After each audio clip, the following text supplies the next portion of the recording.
What's up, tricksters and tricksetas, and welcome to another free VOD review. Today at our coaching table we have Mr. Lucifer, which is a gold 3 peak player, currently stuck in around the gold 1 and silver 2.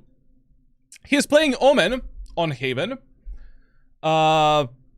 a silverish gold game, and we will see, like, you know, what he is actually doing and why is he here. First of all, this guy won the VOD review through the giveaways, essentially, so, you know, we're not gonna go in depth about his problems, but we'll try to help him as best as we can. So let's see what he prepared for us. By the way, Lucifer also played in our custom games, so I kind of know what, you know, how he plays and what he does, but be ready. Just prepare yourself. He wrote a paragraph for us, so we need to read it. Like, you know, like, let's see what type of backstory he gave us. Hello, Papito. Here's my VOD for the free VOD review I won a while ago. A bit of backstory. I got my first gaming PC in April 2024.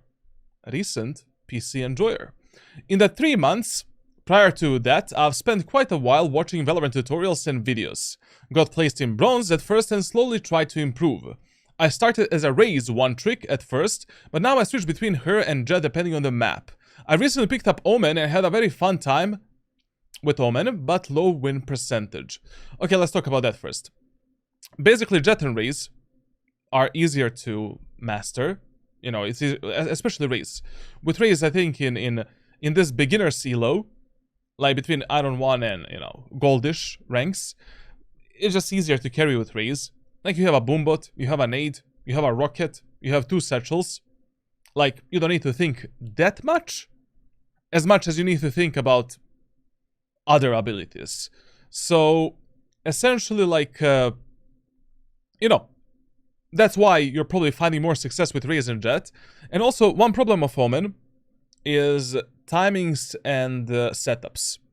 Like, basically, for you to master the Omen, you need to, like, an average player, like player that is not talented, player that is just an average gamer, you need to spend around 200 to 300 hours with that agent in order to develop good timings and utility placement, essentially.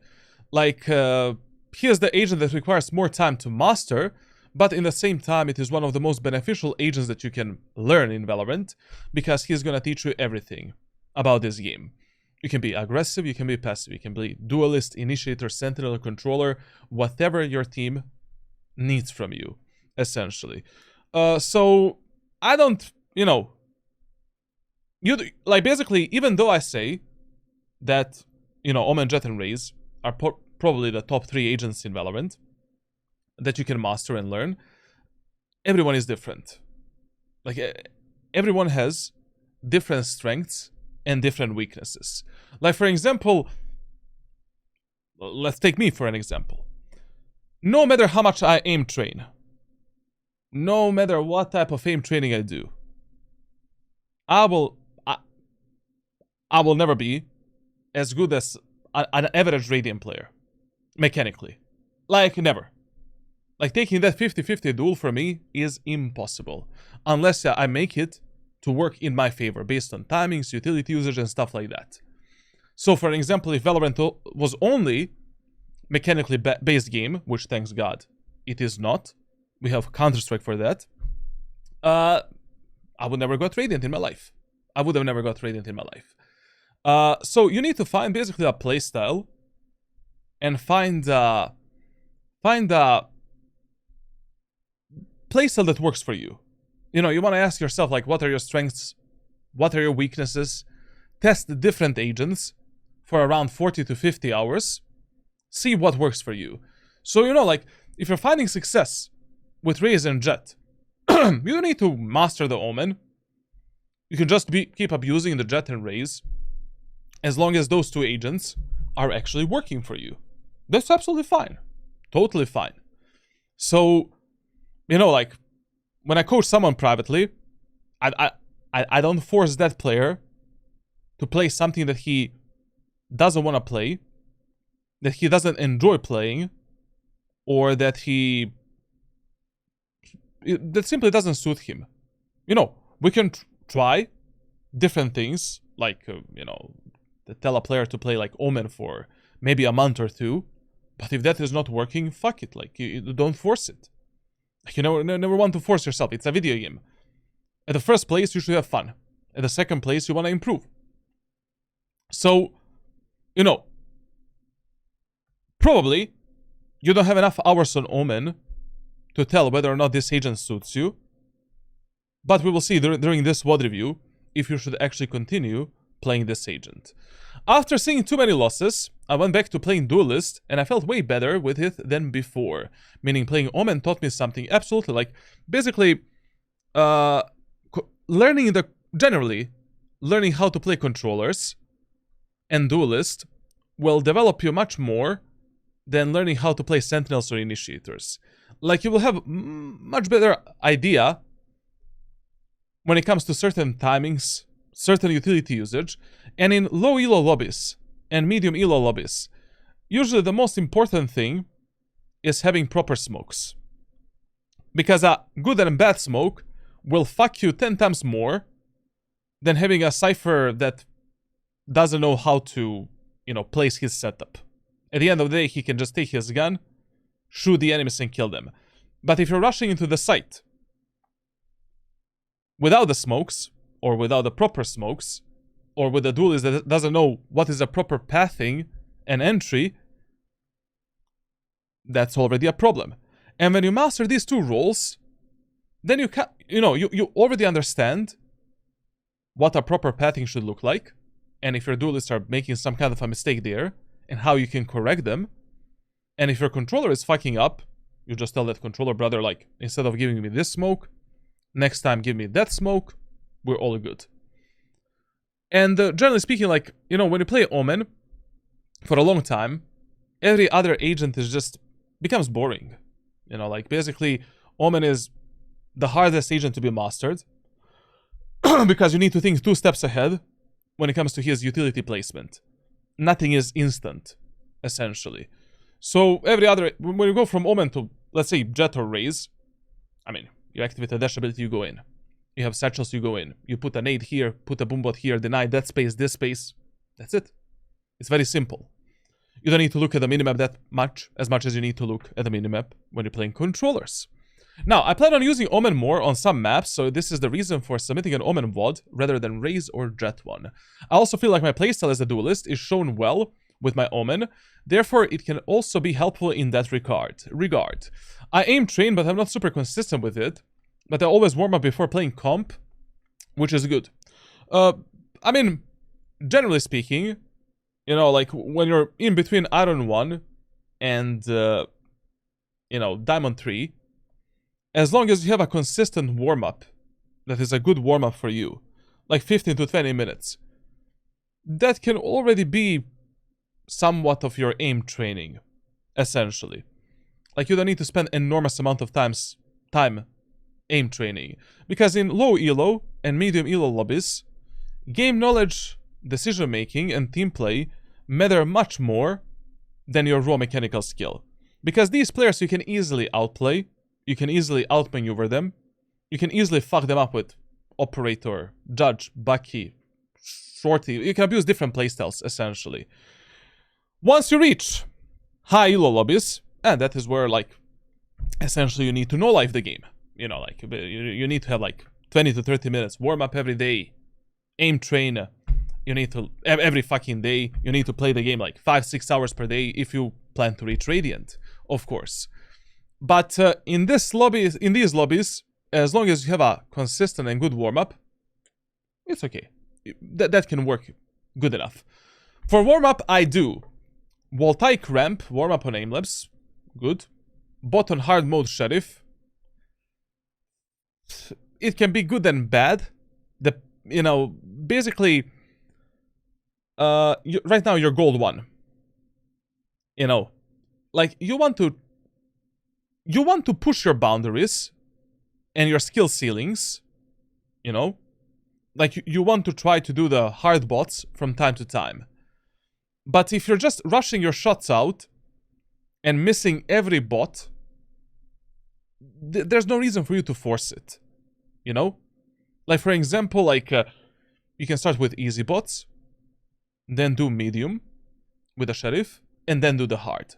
And then repeat the same process with a vandal as well. You know? On easy and medium bots, you focus way more on precision and taking your time before the shots. And then on the hard bots, you go full on crazy mode and try your best, essentially. Eliminate 100 strafing bots. Track the bot for 2-3 movements, then shoot and repeat. That's a good practice. And 1 team deathmatch. Okay, I mean, it can work. Like, it's a very general, like, warm-up. That can be good for you, of course. Like, it's not bad.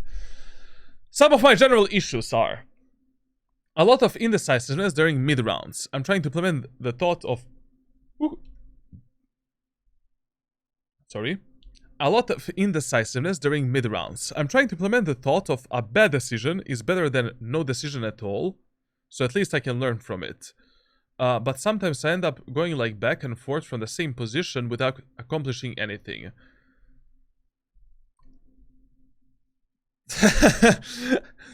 I don't know what to tell you here, bro. Like, you know, a bad decision is still a bad decision, and it is not always better than no decision at all.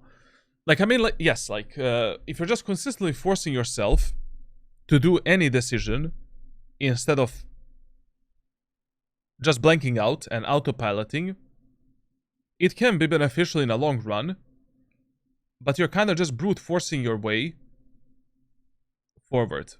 And that is also bad. I mean, a bad decision is still a bad decision. A bad decision that worked is still a bad game decision. That's a problem. Like, maybe, you know, you will make a bad decision, it's gonna work, and then in the future you think, oh, that actually worked for me. It's a good decision. You know, like, a good game decision is still a good game decision, even if it doesn't work, for an example. So much better approach here is just take your time. You know, like try to pay more attention to the minimap, what's happening around you, and try to make a good game decision, no matter how slow that decision is. Like, this method proved to be much more beneficial for the players that I coach than just rushing things out. Fuck it. If you need time to think, use the time to think. Even if you lose the round, at least you will make a good decision, and next time, when you end up in the same situation, you will know exactly what to do, and you will think faster, and faster, and faster, and faster. Like, slowly you'll become faster. Like, the worst, like, okay, so I'm gonna give you one analogy, you know? Like, you're playing Omen. With Omen, I always say the precision of the smokes, when you're learning the Omen, is much more important than speed. So, a smoke that is bad and that is not precise is always bad, no matter how fast you placed it. And that logic kinda applies on everything that you do in Valorant. Bad angle clearing, very common problem in this low elo, medium elo, like, you know, low elo, essentially. We'll talk about that during a VOD review. There is a training for that as well. Maybe I'm gonna share some private training with you. Maybe not. We'll see. Because this is a free VOD review. Sometimes I'm too repetitive on where I position myself. That should not be happening. And that's very easy to fix. Overheat and panic in some duels. Okay. Crosshair placement. As per usual. Utility usage. As per usual. Okay. A lot of times in my games, I try to properly come and at least ask for some decent smokes like you always say. But sometimes my teammates are just gorillas and I just end up muting them. Listen, never mute your teammates. Like, never mute your teammates, no matter... Like, unless they're only toxic. You know, the teammates that you want to mute are the teammates that are never giving you a single comm. They don't want to cooperate, and they are just purely toxic, and that's it. Like this type of, just mute them and move on. That's it. Try to adapt to them, try to use their life to refrag them, to trade them, to play with them, and that's it. Like, but the toxic teammates that are still willing to cooperate and they give some useful info from time to time, I will usually leave them unmuted and, you know, I would just turn off my brain when it comes to the toxic stuff. You know? That is much better approach. And when it comes to like teammates that listen to you, I was discussing this like in the previous VOD review. Like essentially, you should try to communicate with your allies. Try to give them the ideas, especially on the attacker side in this low elo. From my experience, in this low elo, they will listen to you 60% of times, 40% of times they won't. When they don't listen to you, you just adapt to what they're doing. And that's it. Also, when you give some kind of a call out, never tunnel vision onto that call out. Like, you give a call out, look at the minimap, look at your teammates, see what they're doing, and then make a decision. Then you do something. You know, like, if they're listening to your call out, continue, great. If they're not listening to the call out, we need to figure out a different plan and how we can use our allies. I try to always call for a 3-round push on a site and then fake and push the opposite on the 4th. But sometimes they just don't listen, especially if you lose the first round. Absolutely fine. That is the beauty of competitive video games. You know? Basically, like, you're playing with 4 God knows who, you know?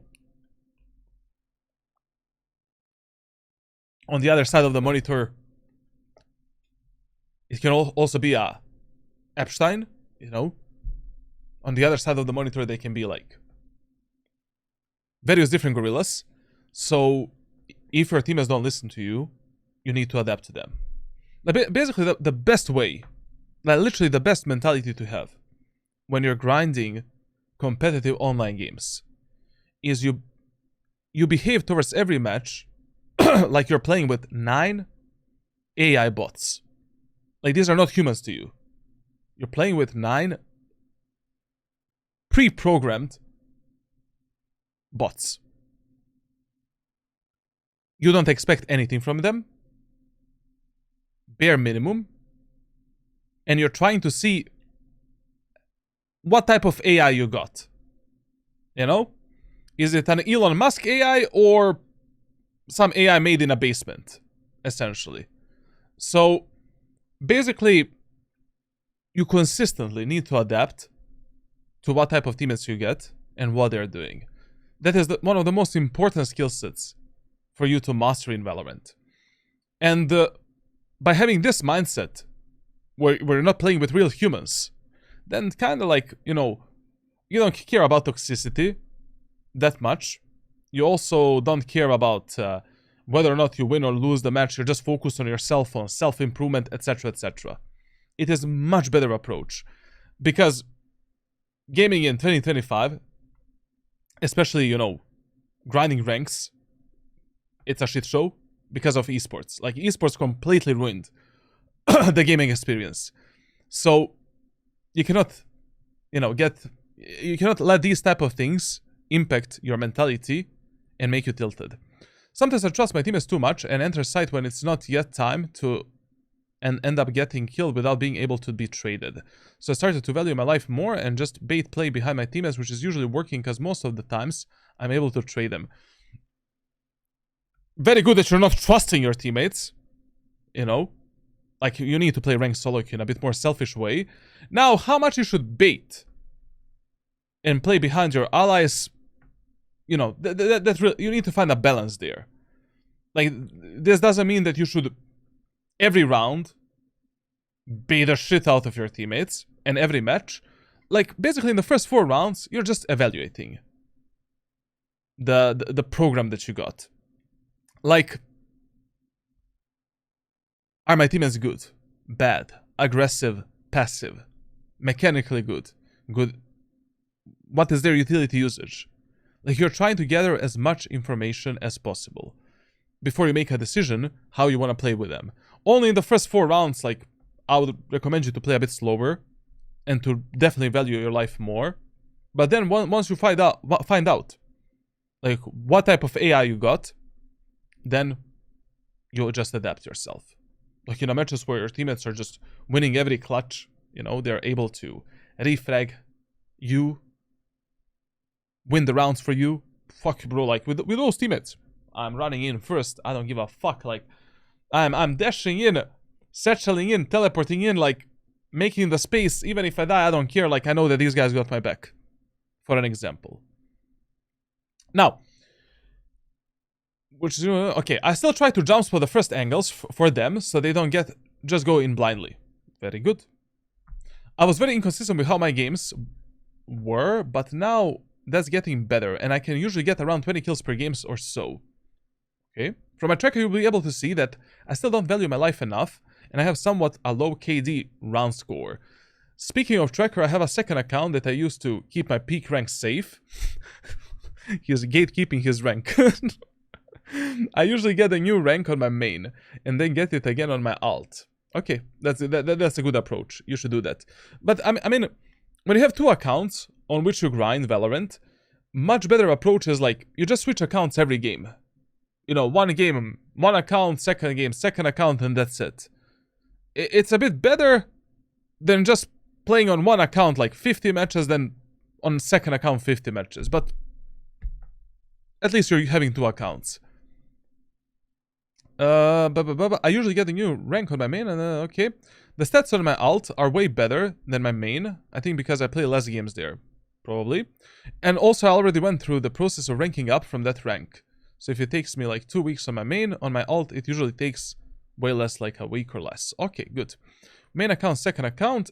I feel like that if I were to always play when I properly focus and actually play at the best of what I can do, not only aim-wise, because obviously you can have an off day, etc., I will be in higher ranks. But sometimes I just cannot win no matter what I do. Very good sentence. First of all, if you're truly serious about ranking up in Valorant, you just play when you are at 150%, 300%. Your focus is at 300%, everything is at 300%. That is the best time for you to play Valorant. Like, if you're feeling depressed, if you're feeling like tired, like, Valorant is not gonna make your day better. Even worse, it's gonna make it even worse, essentially. So also a good approach when you have 2 accounts is when you feel tired and when you feel like not playing that much, play on a second account, and on your main account play when you're 100% ready to perform. And when it comes to this part here, but sometimes I just can't win no matter what I do, 40% of games are automatic loss, 40% of games are automatic win. And 20% of games in Valorant, you lose or win because you did something good or something bad. So essentially, 60% win rate is realistic, and 40% of lose rate is what you will get anyways. Like, basically, in order to have a win rate above 60% in any competitive online game, first of all, you need to play with friends. You need to do a Q3 or Q4 stack, 5 stack. Second of all, if you're playing solo queue, in the current rank in which you're playing, you need to be outperforming that rank by 2 ranks to have like 80% win rate. So for example, if you are in gold, you need to play on a level of like Ascendant 1, Diamond 3 player if you want to have 80% win rate or something like that, which is impossible for an average player. Also, my girlfriend suggested me to change from duelist to controller, like Omen. And why do you know? And I want to know your opinion on it based on how I play. Okay, we'll see that. I played a bit of Omen in this act and it has done. Okay. Also, at the beginning of the act, I played just for the sake of playing an autopilot on too many games. Hence, my very shitty stats. Very bad. I mean, like, hey, listen. Like, listen. You know, I need to play this game because I'm living from it, essentially. Like, basically, you know, it's my job. I don't enjoy it a single bit. Like, I only played for the sake of having some content. Maybe I do some kind of a clip and that's it. Like, the only thing I enjoy about Valorant is coaching players and helping others improve, because that is like an instant reward system. Like, I see a player went from, I don't know, gold to diamond in a month. Brother, satisfaction maximum. Plus I earned some money from it, double maximum. You're not living from Valorant. So there is no reason for you to play Valorant when you not feel like playing it. You know? Like, why would you do this? Why would you just play Valorant for the sake of playing it? Like, if you don't feel like you want to play that day, play on your second account, Smurf account, play on I don't know, like, do some aim training. Do some aim, like, try to breach your high score in aim labs, Kovacs. Play CS2, play Rivals, like, I don't do something else with your life. Go to the gym. You know? Because Valorant is one of the most mentally taxing games and one of the most grindy games right now. Like, if you truly want to rank up, you need to be following every rule to the core. Period. Every single rule that I tell you to follow, you need to follow it to the core. Especially when it comes to this, like, these tips outside of the game. Such as when to play, how to play, on how many accounts and stuff like that. I mean, another problem is, like, rank is always getting resetted. Every act. You need to get back to your peak rank, and it's a process, essentially. Like, you always look at the long run. Like, you don't want to reach Radiant tomorrow, but you can reach it, you know, in a year, 9 months, 7 months, I don't know. I guess this is most of it. I hope so. Not sure if I overlooked something or forgot, but I know I'm in good hands, and you will be able to spot all the shitty things I do. Feel free to roast me as much as needed. I mean, I don't roast players that much. Like, I don't know, chat. Like, do I do that? I mean, I usually tell maybe 3 jokes per VOD review, and that's it. I'm more surprised, like, when I see your teammates or enemies, like, doing some stupid shit, and then what I see in like, Ascendant, Immortal, and other lobbies. Thanks in advance, and enjoy the VOD. Will do. Okay, Lucifer, like, I mean, we're gonna go through your VOD, and because you really are serious about, only because you're super serious about Valorant, after this VOD review, I will share with you, like, some kind of training, and I will make something for you. Because, you know, for a free VOD review, the guy, I mean, you know, this guy wrote this, bro. The guy wrote sensitivity, resolution, and things to improve. So, come on, man. Like, literally. So, yeah. Basically, let's see his tracker. Now, let's check the Lucifer's El Traquero. Devil's tracker. So, first things first.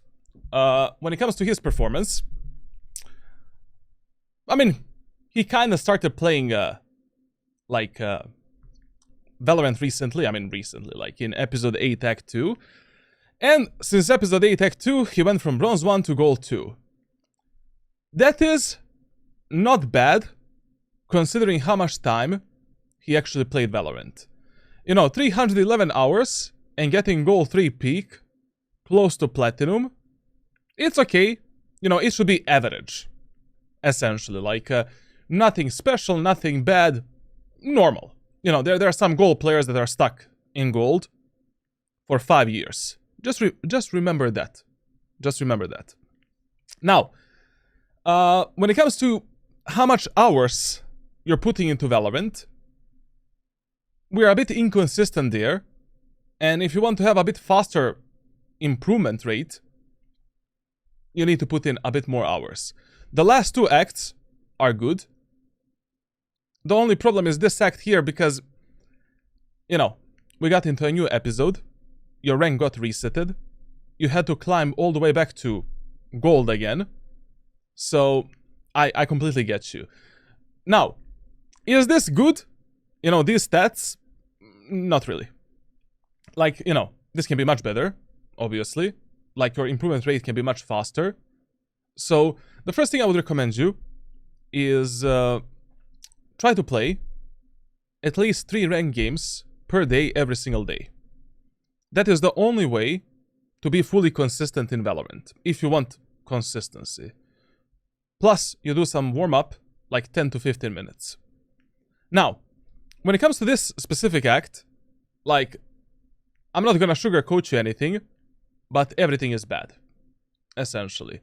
Like, you know, ADR is the only stat that is, like, okay for this rank, but everything else, the problem with this tracker is I cannot pinpoint one problem or 2 problems and tell you work on this, work on that, work on everything, you know, work on specific stuff.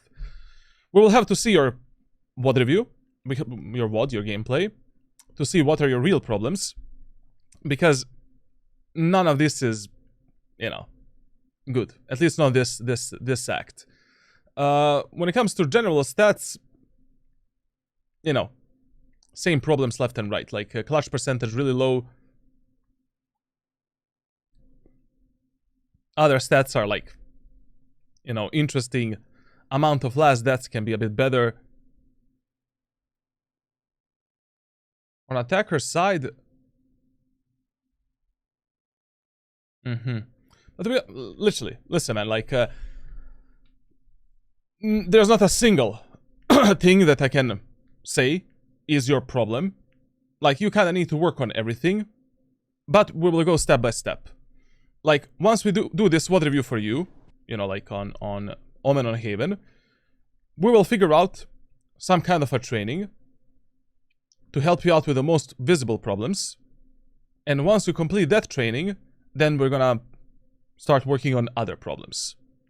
Now, when it comes to the agents that you play, like, definitely Raze works better for you. I mean, like, Raze is probably the easiest duelist to be played and mastered, and at the same time probably the most beneficial. Like, it's very simple. You have tons of damage for this low elo in which you are right now. So, theoretically speaking, like, I mean, if Raze already works for you, you can just keep spamming Raze until the moment of time when it stops working. But there should not be that moment of time, because Raze is good in every single elo, in every single rank as well. And Chamber also works okay for you. Now, as I've already said, you know, we already discussed whether or not you should main Omen. You play him for like 33 hours. Stats are not looking that good. Maybe you should give Omen a bit of a rest until you get in a bit higher elo lobbies, and until you develop yourself a bit more as a player. Like, maybe you can replace Omen with Clove, keep grinding with Raze, Jet, and Chamber, and slowly we're gonna see like what works absolutely best for you. Like, Omen right now, not really the best pick for you. You know, maybe it doesn't suit your playstyle. You definitely need to spend more hours if you want. Like, if you want to master Omen, as I said, like 200-300 hours minimum. But it is good that you tested him a bit, because now at least you understand like the timings of the smokes, some smoke setups. Plus, on my Discord server, you probably watched my rank playbook for Omen on every single map. And if I was you, I would simply continue rocking with a Raze and Chamber as my main picks, and Jet and Clove as my secondary picks. And that's it. I wouldn't touch any other agent in the game. For now. I would test that for like 2 months, basically one whole act, and then after that make a final decision like whether or not you should keep playing these agents or move on to something else. But considering your overall stats, you know, agent that you're playing is probably not that big of a problem. It's how you play the game. And also, as I said, like there can be many problems based on this tracker. Now, on bind you have the lowest win rate. Interesting. Interesting. When it comes to weapon stats, you do exist in full buy rounds. Like full buy rounds you play pretty well. High KST, ADR, KD. But your current main one of the main problems is that you don't exist in any other round. Like basically in Valorant, in ranked solo queue, sometimes it is much more important how you play semi, pistol, and eco rounds than how you play the full buy rounds. Especially pistol rounds and eco rounds. Because pistol rounds dictate the next 2 rounds in a row, essentially. Maybe even 3, maybe the whole match, basically. And this should be one of your main priorities that you should try to improve in the following weeks and months. Getting better at playing pistols, doing better pistol round strategies, and we will see in the VOD review, like, you know, what you actually do during the pistol rounds. And in eco rounds, considering agents that you're playing, you know, Chamber, Raze, Jet, Omen, you should be able to have at least 1 KD. You know, with these agents, maintaining a 1 KD in eco round should be a piece of cake. Buy the shorty, satchel into enemies, kill them. Buy the shorty, dash into the enemies, kill them. With Omen teleports and, you know, cubby position smokes, easy kills. With the Chamber, you have headhunters. You know? Weapon versatility, not bad, but can be a bit better. You know, you have tremendous amount of kills on Vandal and Phantom for this specific elo. Remember that you always want to grind ranked in an easy mode and not in a hard mode. You never want to replicate someone's playstyle. That might be impossible. Maybe that playstyle is not gonna suit you personally. So what you want to do in Valorant is you want to become a versatile player first, and then slowly find the playstyle that works the best for you. So instead of having 1400 kills on Phantom and Vandal, there should be a bit better weapon disparity right here. So essentially, give snipers a bit more love, you know? The best moment of time for you to learn different weapons is right now. You're playing like against the players that are not that good with utility usage, positioning, movement. You're not gonna get punished that many times. Learn it, you know? Shorty, primary, secondary weapon. Judge, you know, on bind, on a defender side of bind, you can literally play the whole map on defense with a judge, sheriff, and heavy shield. Baiting the enemies, killing them with a judge, and that's it. Like, you want to reach the high elo lobbies by abusing any means necessary. Anything, essentially. Except cheating, of course, and getting boosted, obviously. Because as soon as you start playing with and against better players, you will also naturally improve a bit faster. So, give some other weapons a bit of love, you know? Don't be shy using the Stinger in hull by rounds, bonus rounds, anti-eco rounds, outlaw, operator when you can punish the enemies, like when they have poor utility usage, poor pathing, bulldog on maps such as Icebox, for an example. Of course, these should not be your main weapons. Your main weapons should be Vandal, Phantom, Operator, Outlaw, and Odin, depending which map you're playing. But you get the point. Other than that, there's nothing I can tell based on this tracker. Like, you're missing every stat is not looking great. So we will just have to see. We will have to see what you're doing inside of the game. Okay, now let's see what our friend Lucifer is doing on Haven with Omensky. TLDR, when it comes to how to play the map in ranked solo queue in these low elo and medium elo lobbies. So, first of all on Haven, your default site number 1 priority, A site, number 2 priority C site, number 3 priority B site. Essentially on this map, on the attacker side, like you want to test the enemies on A site, then on C site, and use the B site as a last resort. Why? Because in medium and low elo lobbies, if you plant the spike on B, God help you. Like your teammates can die in so many different gunfights that you simply cannot control at all, and you cannot support every single teammate, essentially. Now, on this map, what do you do in the first few rounds? Essentially, if enemies have 0 sentinels, 3 rounds in a row, do a 5-man push on C, and in the 4th round, fake C, go A, or fake A, go C. If enemies have 1 sentinel, do a 5-man push onto the A site, 3 rounds in a row, in the 4th round, do some kind of a fake. And if enemies have 2+ sentinels, do the same shit. Essentially, like B site, you should only touch if the A execute and the C executes are not working for you. Or maybe you can test the enemies in some eco and halbye rounds. Now, if nothing works for you on the attacker side, then simply default.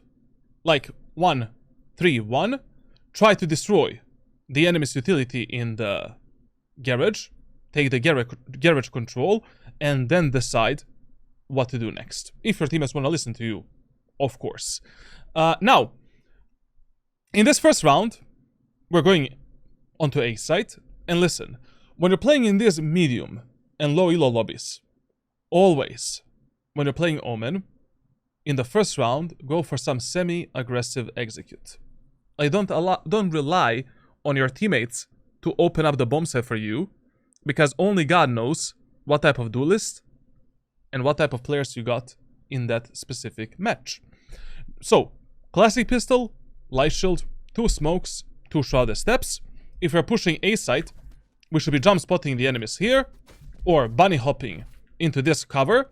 From this position, contesting the enemies in this corner, on this position, clearing the cubby, jump spotting the enemies, and going for the execute. We should be smoking the CT, doing a smoke on top of the site, right here. Once we do that smoke, TP on top, or inside of this cover, right here. We can wrap the enemies at the backside, extend our aggressive play in this corner, or under the bomb set, or simply peek the enemies on the contact between enemies and your teammates. If you're playing in the low and medium elo lobbies, this is what you should do every fucking time when you're pushing the A site in the first round with Omen. Now let's see what we're gonna have here, because we have Neon and Iso as the main duelist, and enemies have like Killjoy. Let's see this.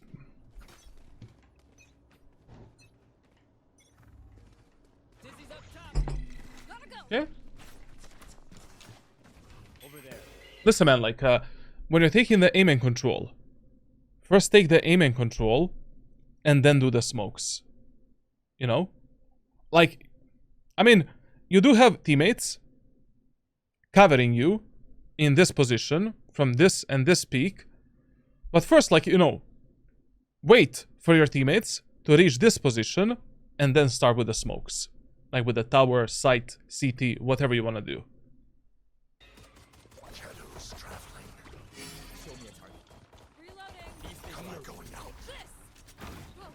This setup doesn't exist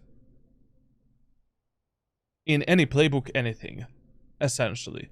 Like, basically, yes, tower smoke is more important than a CT smoke. But if you already do a smoke right here, you're blocking the tower vision briefly. Like, it is very important that we have this combo when we are entering the A site if you already want to use this smoke for some kind of an aggressive play.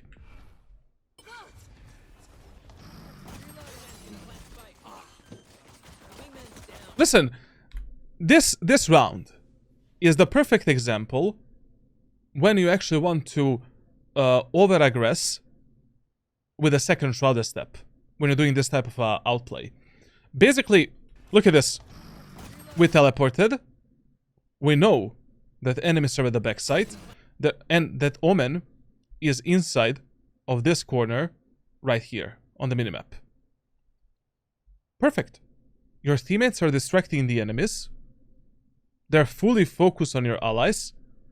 These are the moments where you want to overextend with a second shrouded step.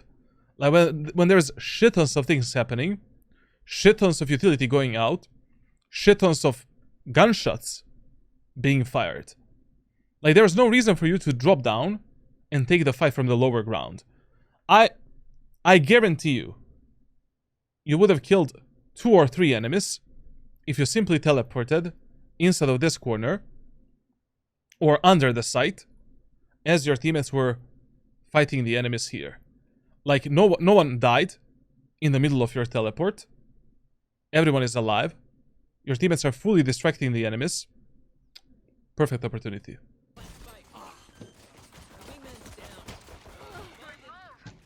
And listen, man, like, when you're doing the teleports with Omen, and while you're sitting in your smoke, you should always hyper-focus on the minimap. Because there's nothing better for you to do. You know? Like, if I'm already teleporting instead of this smoke and doing this, my eyes are up here. And I'm gathering info. Then I quickly clear the smoke with my main vision. And then pay attention on the minimap. Like, just chill here. You know, pay attention on the minimap. Aha, Sky is here. Omen is there. Let's do this. Or, let's do this. Or, let's do this. Easy kill on Sky. Easy kill on Omen. Pinch the enemies, make the sandwich out of them. That's it. Like, when you go for this play, yes, a lot of times you simply want to chill in the smoke and peek the enemies on the timing, essentially. But 50% of times, not 50, like 40-30% of times, you also want to over-aggress. Basically, you see that none of the enemies are tower. You don't hear anyone tower. Go up here. Fuck it. Take this position, kill the enemies. Enemies are distracted by your allies. TP here. TP here. In that corner. TP here. In a gold platinum elo, players have a very low awareness. It is mega easy to outplay them with Omen shrouded steps. Like, mega easy. Because players, you know, in these low and medium elo lobbies, they tunnel vision way too much on gunfights. You know? They don't have a capability of observing multiple things at the same moment of time. And that is the main thing you should be abusing against them.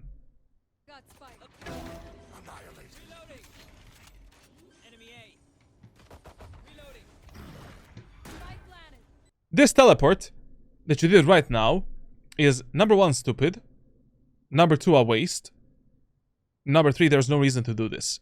Basically, when you're playing the postplant on A site, this, and this position are usually the worst spots where you can play the postplant. Everything else is good.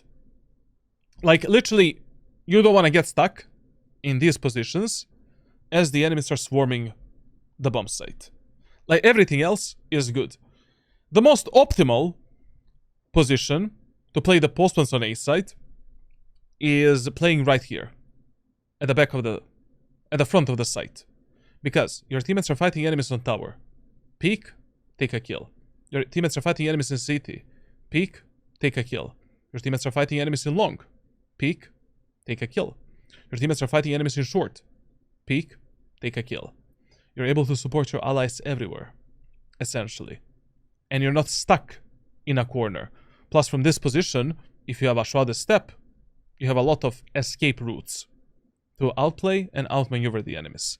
Now, playing under the site is fine. You know, if no one is there and this is crowded, sure. I mean, we can play under the site, no problem. But this spot, like, there's no reason to play it, like, essentially.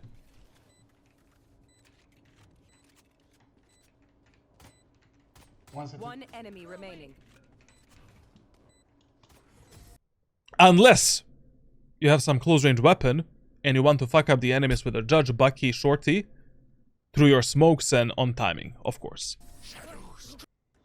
Okay, solid push. So, what did we learn from the first round? We learned two things. Number one, enemies are fighting for the aim and control in A-long with the Sky Flash.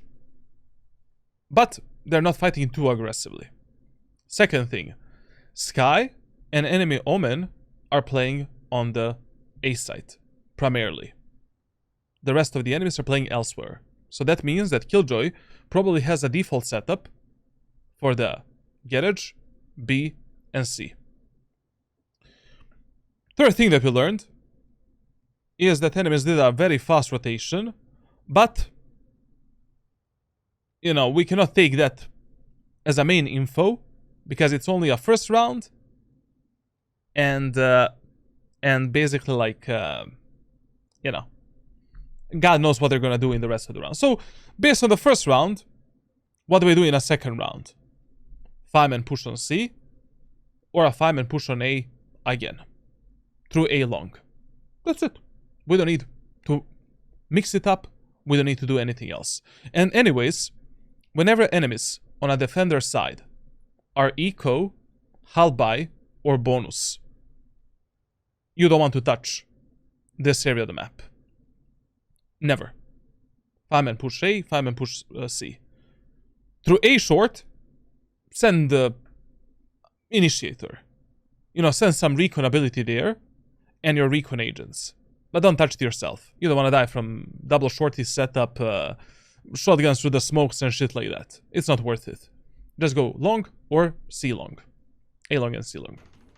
And in the second round, I mean, with Omen you can buy a Stinger heavy shield with some secondary, Bulldog heavy shield with some secondary, Spectre is okay. It's really up to you. Personally, I always buy a Stinger heavy shield, and if I save the Ghost from the first round, I just play with the Ghost as well. Just, you know, Outlaw is like a bit of a gamble. And I would not buy it. Marshall, God forbid, on the attacker side. And also, like, in a second round, whenever you win the first round with Omen, you never want to go for the aggressive outplays. Whenever enemies are eco hull by bonus, you want to win that round by playing default, by performing default plays, not showcasing the enemies, your main outplays, and trying to win based on the refrag potential and gun advantage. So essentially, you know, we should just simply smoke the tower, smoke the city, do the paranoia for the A short and site, enter the site with our allies. But let's see if he's gonna be aware of Sky in long. Okay. You see, so what I would have done differently. So, information is everything, you know, in real life, but also in Valorant. You know, like, information is power, essentially. Like, otherwise, CIA would not be spying on you with their pigeons. You know? Mark Zuckerberg would not know what type of porn you're jerking to. But they know, you know, and probably they're a bit disgusting because, like, brother, rim job? I mean, sure, if that's your thing, I don't know. Do whatever, you know, makes you horny.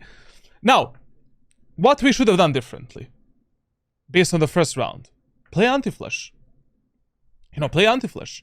Basically, like, we know that Sky is flashing A long. Hide here or here, Sky goes for a flash, peek, refrag your teammates, kill the Sky, move in. Like, don't lose this information. You got it from the first round. Hentai, I'm not hiding it at all. Reloading. Reloading. Shadows traveling. Cover going out. Blinding. Okay, another tip. We were a bit slow with the utility users because of the flash and stuff like that. Another very important tip. So, if you don't take A short during your push onto the A side through long, your instant focus should be clearing the A short area of the map for your team. So, if you go onto the site, instantly clear these angles for your teammates. Do the Formula 1 circle, basically this, and then come back into the bomb site. We need to clear the back, and we need to clear the short. No matter what's happening on the site. If you go through A short, you don't need to do this, of course. Like, it doesn't matter. So here, and also one more tip. Especially, you know, you were doing a 5-man push through A long. Your team has already got the side control. Fuck it. Go back. Do this instead. Clockwise. Clear the back. Clear the short. Get on site. And then get ready for the post plant. She's low, she's low. Nice. Okay, in this round, we need to take another note for ourselves. Enemy Clove went for a lurk and flanked behind us. We need to be ready for that type of a play every fucking round that we play from now on. That enemies like to go from behind. So if we don't see a Clove for a huge amount of time, we should expect that motherfucker behind us. I don't know why is this your default post-plant position. You know, get behind the site, man. Just play from the backside. Jiggle pick city, jiggle pick tower, like easy kills. One enemy remaining. Especially with a stinger, like, I mean. 50. I like it when enemies go from behind. Probably haven't. Shadows traveling. Haven't. No time. What rank, what is this? Gold 3.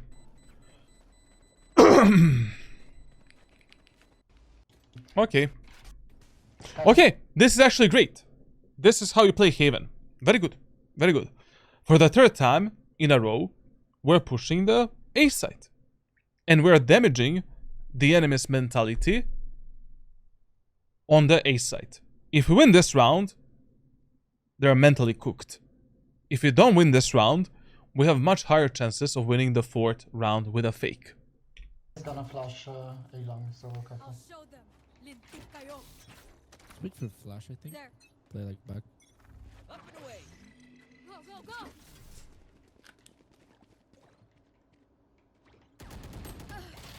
40.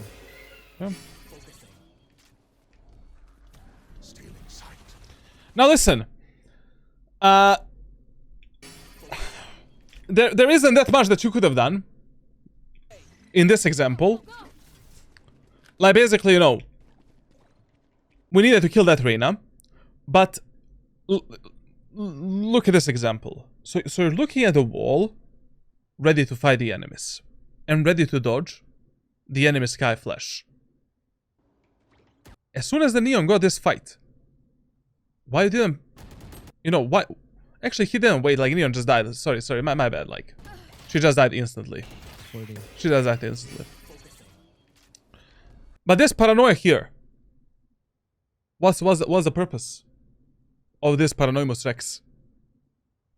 What was the point? You know? Like, if you're not gonna push through this smoke, what is the point? And anyways, remember, in bonus rounds, eco rounds, and halberd rounds. Play a bit more like an aggressive gorilla. You know? Like, try to search for the kills. Try to go for the outplays. Especially if in that round you end up in a numbers disadvantage. I would go through this smoke. I would paranoid the enemies, maybe TP behind them, and try to do something. Because right now, if we simply slow down, enemies are gonna pinch us from all of the sides. We're gonna waste an enormous amount of time in the aiming area of the map. We don't have a paranoia to execute a site. We're not gonna have a fun time taking the A set later. Stealing sight. Cover going out. Like, when you did that paranoia, you should have taken this A long control.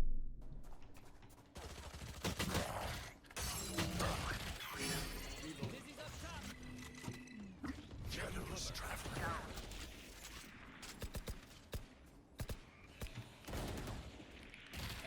We should rotate.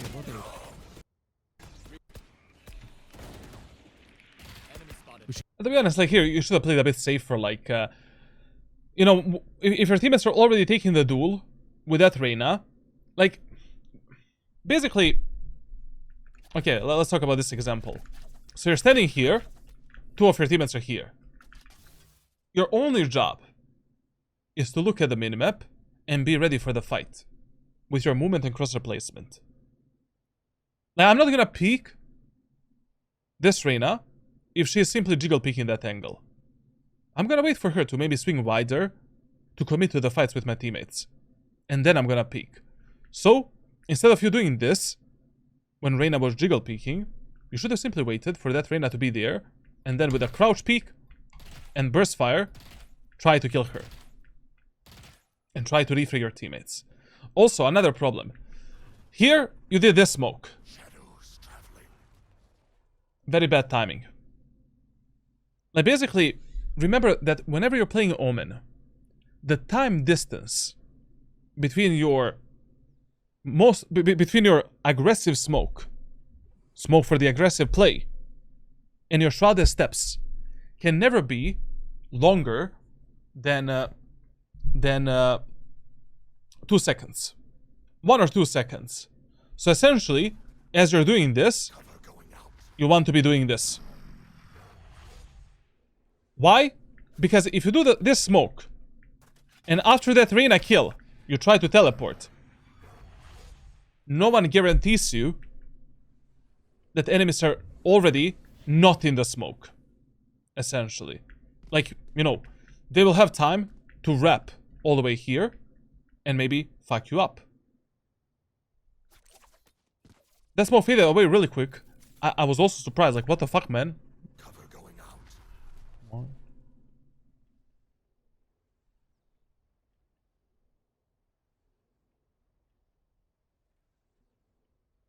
No, it's normal. It's normal. Like, I don't know what happened with that smoke, bro. 90. Okay, they rotated, planted on C and lost. Okay, okay. Now, the only reason why we did all of this is to fake in the 4th round. How should that strategy work? In low elo and medium elo lobbies, it's a bit of a gamble. You know, like, we don't know if your teammates are gonna perfectly execute this, but you should try, at least. So, if we are faking A and going C, controller should always play with the teammates that are taking the C control. You need to have one duelist with yourself, and you want to have, you know, some third player, like whoever the fuck that is. Now, who should be faking? Your most useless teammates, initiator, secondary duelist, or a sentinel. Initiator needs to fake the A site. Because when the enemies see initiator pushing that area of the map, that fake is gonna be much more believable. And also, initiators in Valorant usually have the most amount of abilities. You know, Gecko, you drop a wingman, down short. You drop a Molotov at the backside, flash for long. Things are happening on the map. You know, enemies are gonna be like, oh, they're pushing A, they're mollying me, they're flashing me. You get a point. And if we send our ISO, I will send ISO in this example, instead of Cypher. We also have a duelist for that fake, which is more believable. And you as Omen, you're just chilling, you know, in the C long, giving your teammates just a smoke for tower is enough. And on the contact, hard contact between enemies and your teammates here, we're slowly taking the space in C long and entering the C side. So that is how this should look like. Now let's see Just what's like gonna that, happen just here. Make sounds, Yeah. let sky flash, shit, and then Listen, generally speaking, you don't give a shit what happens with your teammates on A side. They should be fighting a bit more aggressively. You know, trying to get the kills, trying to maybe get 1 or 2 kills before they die. They can die as long as they kill at least 1 or 2 enemies. But what is more important during this fake is what you are gonna do in the C long and what timing you will pick up to take the space of C side. Initiator needs to fake. come back. He simply needs to be there. We just stay here, back. I will be their nightmare. Alright. I can give this smoke. This is not gonna work now. You know? Like, enemies are only gonna see one smoke. They're gonna see a neon with a wall and stun and whatever. It is not that believable. You know? Maybe in this low elo it's gonna work, like, you know, players rotate on the first ability that you deploy. But we'll see. Okay, that we can also do that smoke. Sure. No, like this is nothing, man. Like, you know, Neon is only shooting through the smoke. We're not showcasing any other abilities. I don't know. Like, if I saw this, personally, I wouldn't rotate from C side.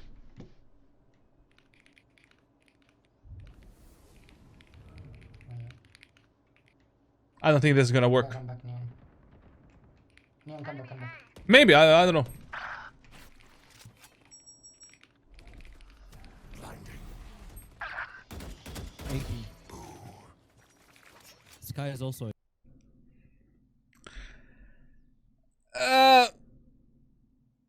Nothing you could have done better, to be honest. Like, Cypher was holding that, you know. He needed to take that kill. Essentially. Like, we picked a solid timing to move into the C side. Not really, or these type of things you cannot impact in anyway. Like, he was literally holding that glove. He needed to get that kill. Sky is also 80. But as soon as you kill that club, you needed to drop the smokes for your teammates on C side. Our number one priority is always the Garrett smoke. We need to have this. And then if you have a second smoke, smoke for the Citeroni. Cover going out. Cover going out. Okay, so that what did we learn from this round? We learned that enemies do rotate really fucking fast, and that our fake actually worked. So with this information, what we can try is this same strategy again. Now we can try pushing C side 2 rounds in a row, 3 rounds in a row, like 2 more after this, and then in a 4th round faking C and going A.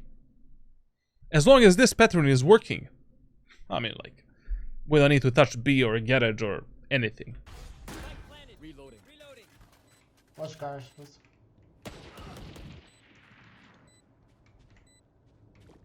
Listen, man, like, This is really not the angle on which we want to ADS.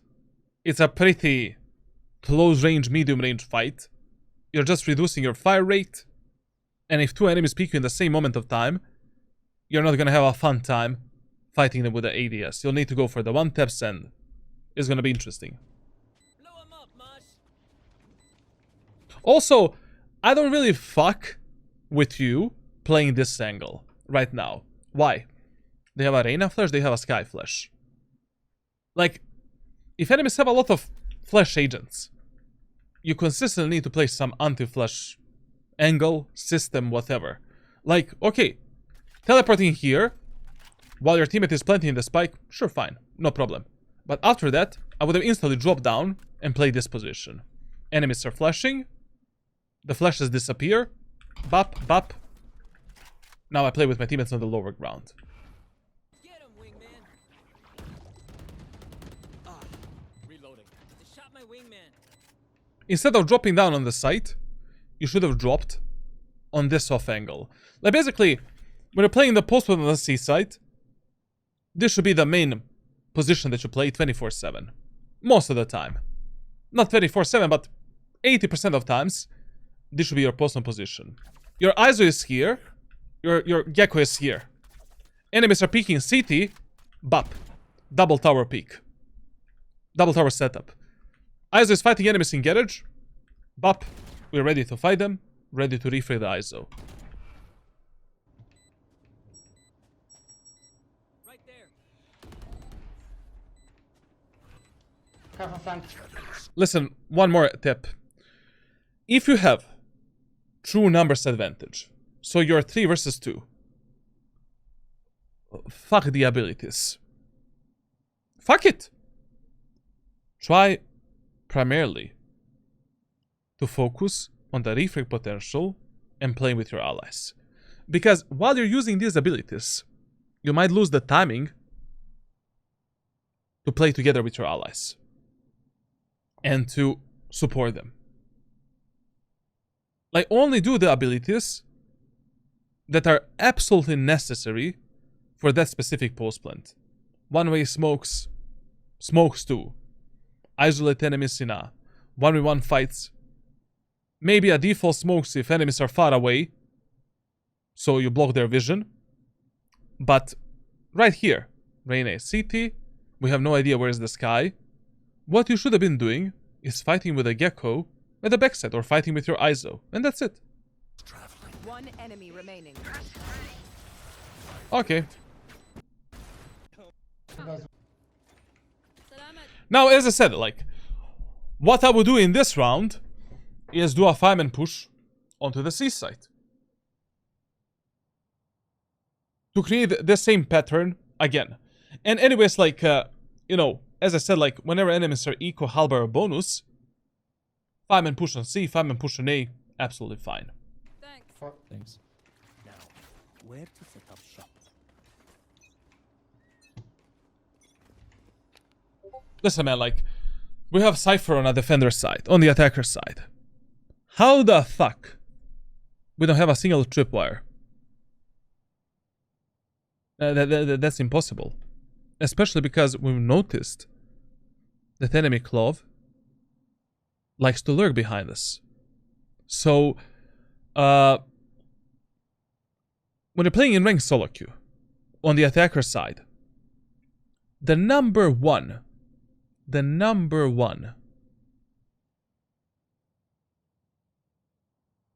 micromanagement that you want to do is telling your controllers where to give you the smokes.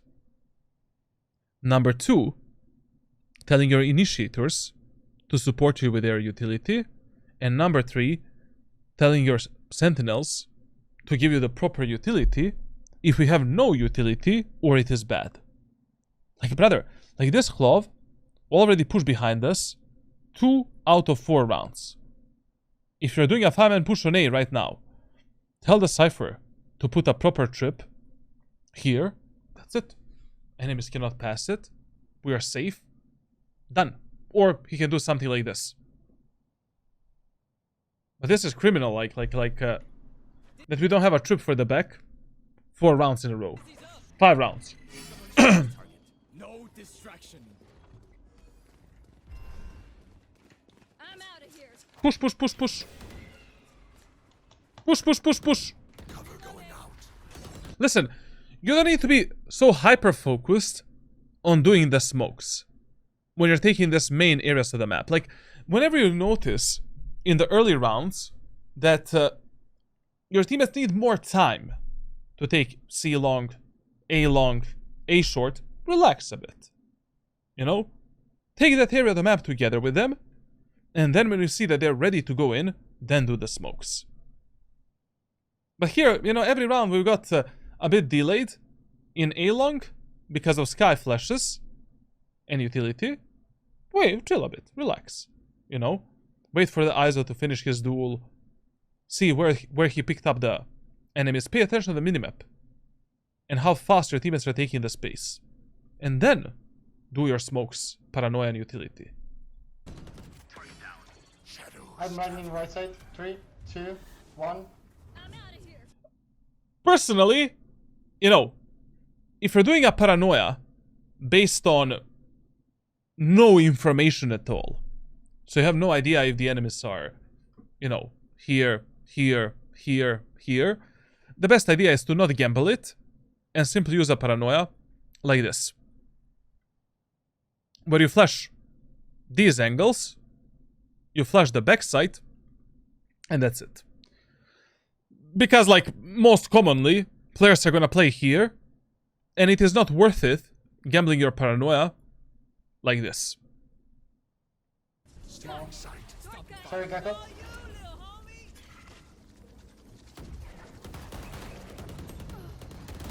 One enemy remaining. Very nice. Okay, very nice. Very nice, not bad. Planted the spike. My ultimate is ready. Not bad, not bad. We talked about this. I'm not gonna talk with it for the second time. Your post plans are horrific. Issue fix from. Do you really need to do that, man? Do you really need to do that flick there?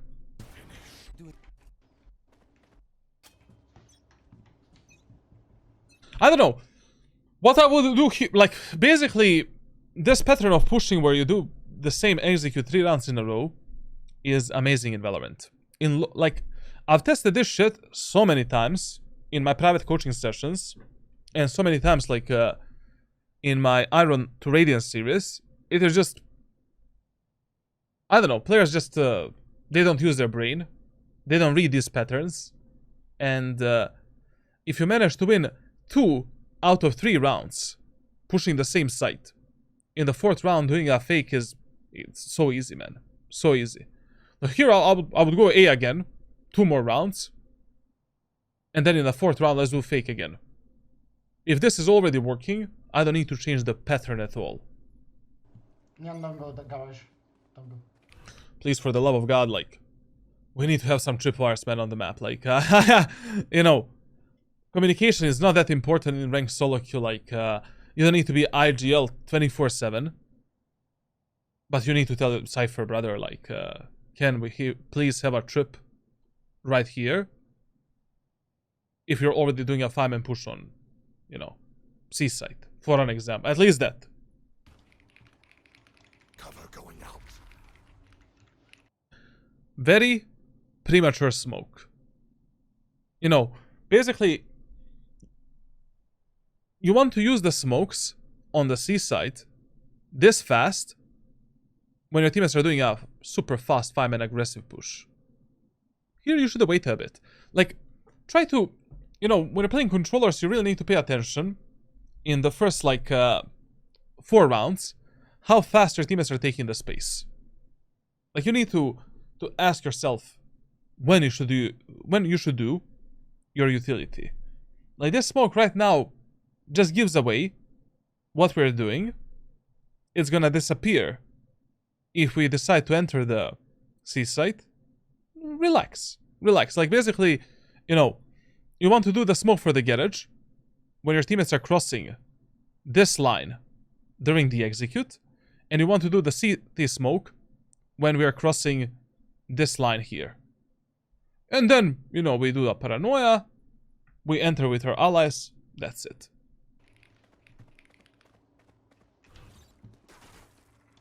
Cover going out. TG set up on C. Blinding. Push it. First of all, like, you cannot do this. Like, you should have cleared these positions. You needed to check the plateau. Like, you can run like this and use your utility on the go when you have teammates in front of you. Like, if there is a Neon running like this and you're behind her, of course. Like, this is how my execute would look like. So I have a Neon and ISO guarding my body. 5-man push on C. Insta smoke for the garage.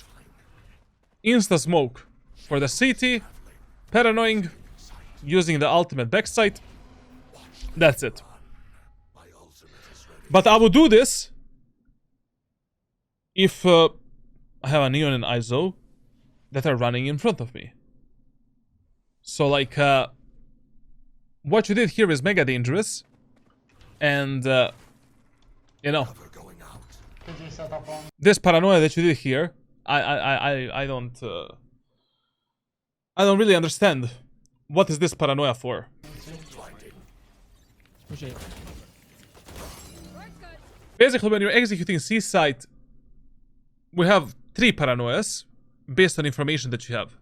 Default one, when you have no info about the enemies. Backside paranoia, when you know that enemies are backside and here. And obviously paranoia for the plateau and left side, if we are going for some aggressive play on these positions. Very good. I like this a lot. Using our teammates' abilities to enter the site together with them. 10 out of 10 points. But the problem we have now is that Getter Smoke is gonna disappear. And God help us with that. Mosh pit. Reloading. Okay. Okay, man, listen. If your teammates are playing passively, the post plant on the C side, just get here. Get on top of this box. The best spot from which you can support your teammates everywhere. Done. Period. Planted the spike. You don't want to get stuck in this angle, and then enemies flash you, paranoid you, stun you, bombard you with utility. Like, you don't want to play here. This is one of the worst angles you can play. And also, you know, if you get bombarded on this spot, no problem. You can always TP long and escape any type of shit that is happening to us. I've got your trail. Wingman's down. Up you go. And also another thing here is like, if we already have a perfect plant for the C-long, just go C-long, especially when the enemies are playing a Halby eco round. I don't know why you're even trying to fight this, you know, like if your teammates are not fighting. Like you had 3 options in this round. In this post plant. Option number 1, playing up here and supporting your teammates everywhere. Option number 2, playing with your Gecko that is super aggressive and support him in CT.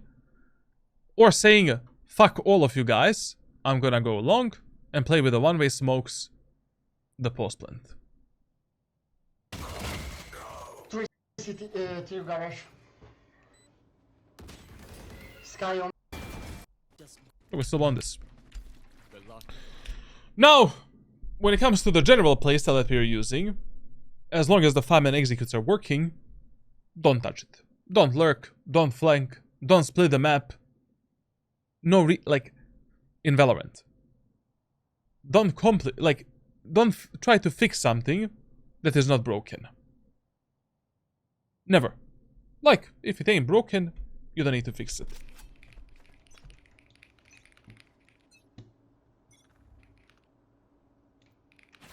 Dizzy's up top. 40 on Lena.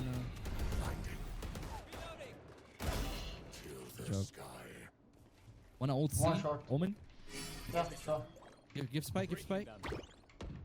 This is a mega bad idea. Like, this is something you should never do.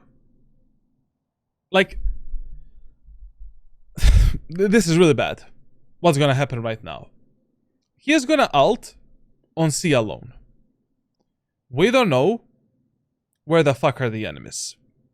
We don't know if the Clove is behind us, lurking and flanking. We don't know if the Killjoy is on the C side. Like, this type of a play with Omen, you only want to do in clutch situations, like you're 2 versus 2, 1 versus X, and you know that opposite part of the map is clear. Or, if you already have a teammate that lurked up into the C site, and he cleared it. So we have someone with whom we can take the fights. And we have some safety. There's so many problems that can happen right now. ISO commits to the duels in short, dies alone, we lose him. Our teammates are rotating to C, Clove is behind them, she kills them on the timing, round is over. You don't want to do this shit. Like, this is a really bad plan and a really bad idea. Mega bad idea. Like, right now, we are 4 versus 4. It's fine. Relax. We have 2 options.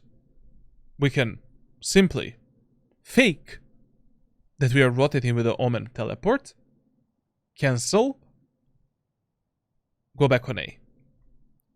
Option number 2. Cut the noise for 20 seconds, explode on the A site again. 20-second rule. Or simply, let's just rotate all together and take the C site. But what you're gonna do right now... Hold far back, far back. Actually, all of this happened before you even used your ultimate, so...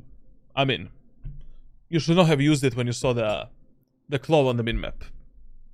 You had your fun. You need to pay more attention, like, like, first of all, where your teammates are dying. Second of all, like, how fast they're taking the space. And third of all, like, what are the enemies doing on a micro level? Like, this Clove has been pushing behind us, like, every round. Almost every round. We need to expect this type of a play. My turn. Last player standing. Now, because you are 1 versus 4, we need to like... Why is Omen the best agent in Valorant? In ranked solo queue. You can easily win this type of a round. Easily. We just need to create the smoke setups to outmaneuver the enemies, outplay them, and isolate them in a 1 versus 1 fights. So, first thing I would do is I would do basically a deep smoke into the CT here. And I would try to use that smoke to fuck up the first enemies. Like maybe 1 or 2 enemies here. Then, I would use the one-way smoke on top of the site, use the fake shrouded steps to make the enemies think that I went up, peek, kill 1 more enemy. Like, it really depends in which situation you're playing right now. But you need to, like, your first thought process should be, how the fuck can I isolate the enemies in a 1v1 or 1v2 fights with my smokes and take easier fights instead of getting pinched somewhere. Planted. Shadows traveling. Shadows traveling. Short door. And also, you cannot make so many footsteps because, yeah, you know, that's not gonna work. And we needed to destroy the Killjoy turret.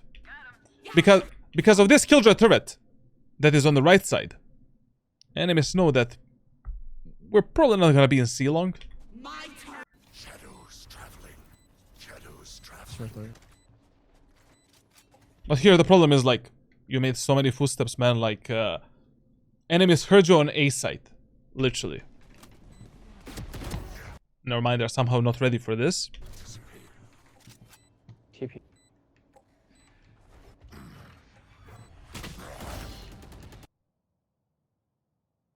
TP where? You know? Like, okay. How would I play this? So, we know that Clove is gonna be either in garage or C-long. There is no fucking way she's CT. We heard exactly 2 players coming from this position. We killed 1 player inside of the smoke. What do we do with the second player? Fake shroud the steps. We need to reveal him and play with his mind. Like, fake shroud the steps in lobbies below Immortal work like 60 to 70% of times, maybe even more in gold. So I kill the enemy Omen right here. I will instantly do this to reveal the second enemy. That enemy is probably gonna be focused on CT or somewhere else. I go for the peek, kill the second enemy, and then we come back into the site and get ready to fight the rest of the enemy team. But another mistake that we made here is like, use both of your smokes, you know? That second smoke, you needed to save it so that you have it as a cover for the rest of the fights. Like, we killed 2 enemies here. Now we're probably gonna fight 2 enemies on site. Let's use a one-way here, you know? Maybe kill 1 enemy or do the fake shrouded steps again. Kill this guy. Now the guy is defusing a spike. Easy kill, that's it.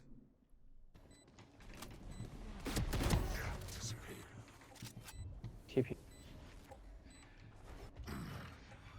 Here you just put yourself exactly in a position in which you don't want to be. Exposed from 3 different angles. This teleport, mega risky as well. Like, we killed a Clove that is alone in the C-long. We know that 1 enemy is CT. Where is the last enemy? Garage, 1,000,000%. 1,000,000% garage. You need to think during this clash that you count the numbers. You know, ask yourself the questions. Don't autopilot. I mean, Reyna doesn't need to be in the garage, but you cannot teleport on the bomb site when there is no garage smoke and you have no info about the Reyna. Actually, it's either garage or CT.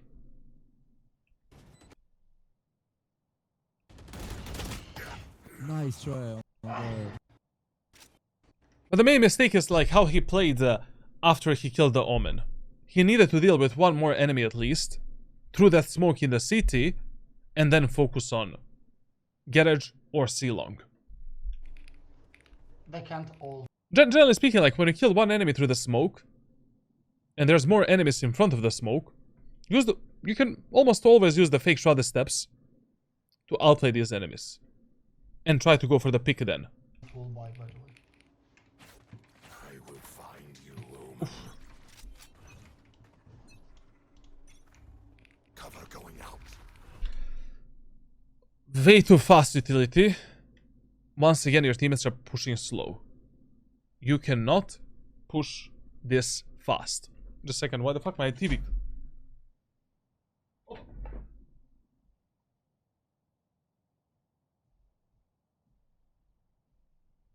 Professor Xavier, bro. X-Men, charlatan. Cover going out. I'll flash right. Stay inside.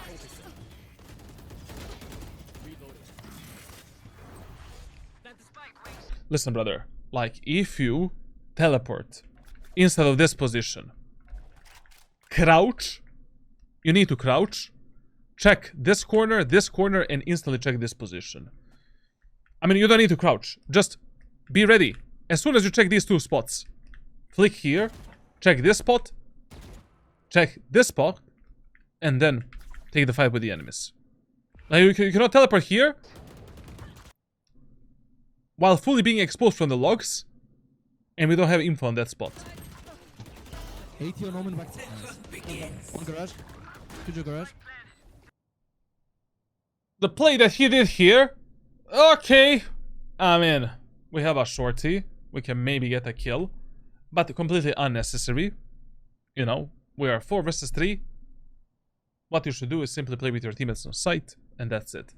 And please, like, whenever you're running into the smokes with the shotguns, always run sideways and jump into the smoke.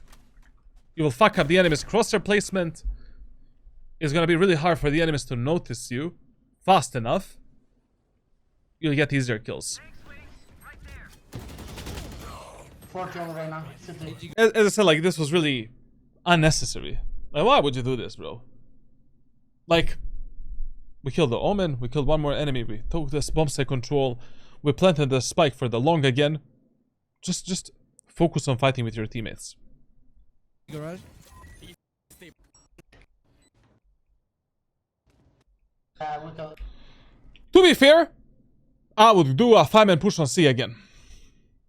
Because executes were not the problem.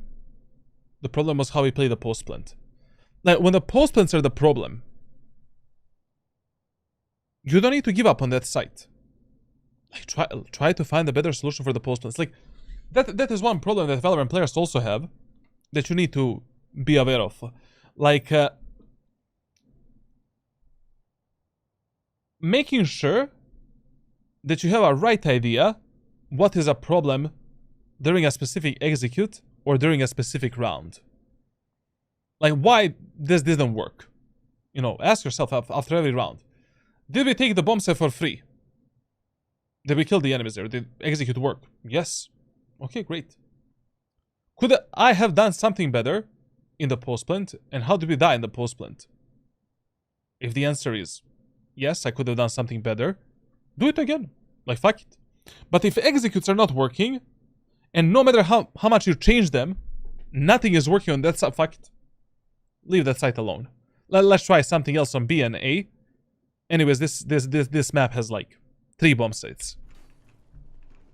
So KJ is always on C, Sky's always on A. Reyna also usually on A. When you're doing this play with Omen, to take the mid control fast, do it instantly as the round starts. So basically, round is starting, you're immediately running and doing this. A round is starting, you're immediately doing this. You don't have time to wait, because enemies might be peeking us here aggressively with a flash and, I don't know, something. So, yeah. I'll try to aggress A. Clove is A, probably going mid. Shadows traveling. 120 on. Bro, we have a problem here, but it's really hard for a gold player to observe this. Like, first of all, I need to ask one question. How the fuck our Cypher doesn't have a single tripwire for 9 rounds in a row? Our gold Cypher, any tripwire, it doesn't need to be good. On Reyna, she's pushing lobby. Careful.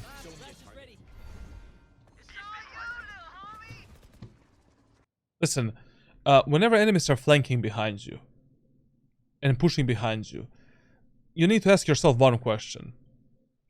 Is it more important for me to play with my teammates or to deal with that enemy? How do you find an answer to that question? How close are my teammates towards the enemies on a specific site? And how close is that enemy that is lurking behind us?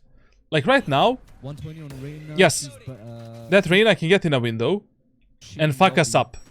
Careful. But after this kill here, and after you check the window, you need to immediately switch your focus from this Reyna towards your allies. They don't have a smoke for a C-Link. They don't have paranoia from you. They don't have your support. Like, you deal, like, no matter if this Reyna right now is, you know, here, it doesn't matter. We need to fight with our teammates on the site. Because if they die and they lose the spike and you end up 1 versus 4, nothing matters. Like, this kill doesn't matter at all. But if you already planted the spike, we already took the site control, of course, I will come back and deal with this Reyna and then, you know, play with my teammates on site. Or if Reyna was super close. Like, for example, you already know and you heard that that Reyna is here. Of course, like, we need to deal with that Reyna. If we know that information, 100%. Be careful behind you, Omen. Going out. You heard the Reyna going back. She went back. Spike down B. Blinding. Who else? I have the spike. Last player standing. Yeah, she was still behind. Down B. Blinding. Paranova is just interesting. Essentially, during this type of rounds, you really want to play with your most aggressive teammates. Also, you know, one more idea here.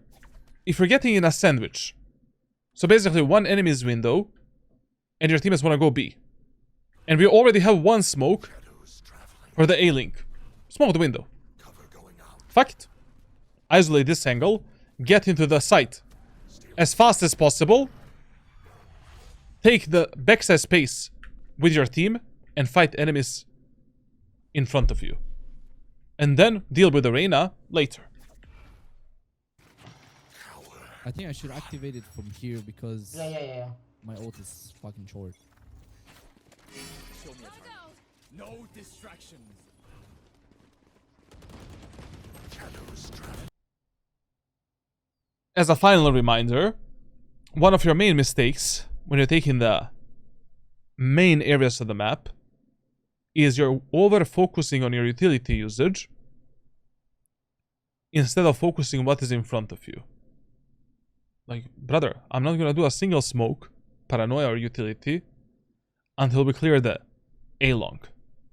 After we clear the A-long, like, we reach at least this position here, then I'm gonna start using the smoke for the tower, CT, paranoia.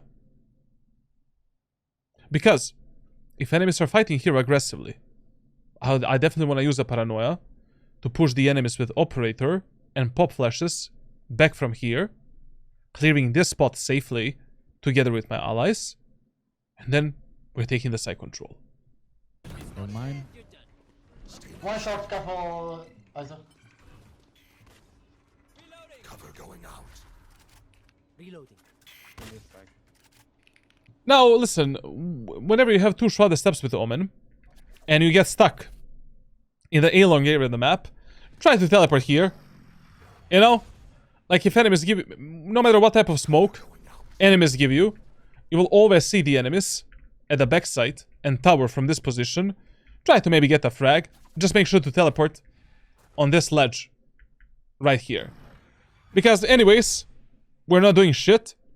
You know, we're just stuck here. Maybe you find a pick, drop down, and then we push in. I have dropped the spike. But standing in this smoke is mega dangerous because enemies can start spamming us at any moment of time. And I have no fucking idea where you're going to teleport right now. Like, we have two options right now that we can use to go through this smoke. Option number one. Using the shrouded step as a recon tool. We can do this to distract the enemies and to reveal where the fuck they are. And then go for the peek. Option number two. Peeking into the site together with her ISO and taking the fight together with her teammates. Push. Actually, very fucking good job. Very good. Wingman's gonna plant spike. Backside. On the right. I just don't know if you have an Alzheimer, because you literally saw that sky on the right side a few milliseconds ago.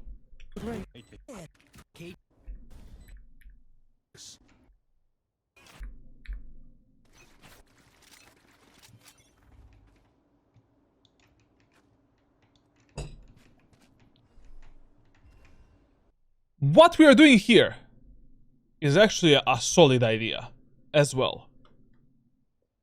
Every round, enemies were pushing something. Whenever you notice that enemies are aggressive on a defender's side, punish them.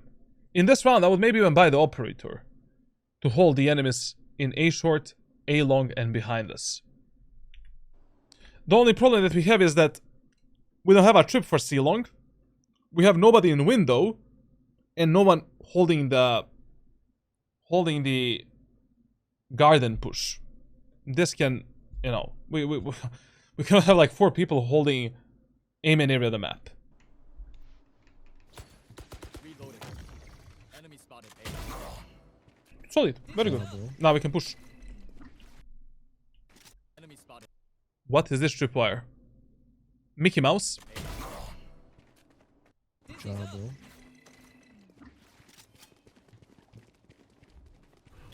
One shot. You're doing the same shit. Shadows traveling. Blinding. Jar. We need to be careful there. Cover going out. Stop. Yeah. One enemy remaining. Need Ina BS. I just found out about you today. Great content you're doing. Thank you, man. I'm just mega tired, you know. So I had like yesterday I had like 8 hours of coaching. Like on Saturday I did an 8-hour stream plus 4 hours of coaching. My voice is dying, bro. Okay. Reloading.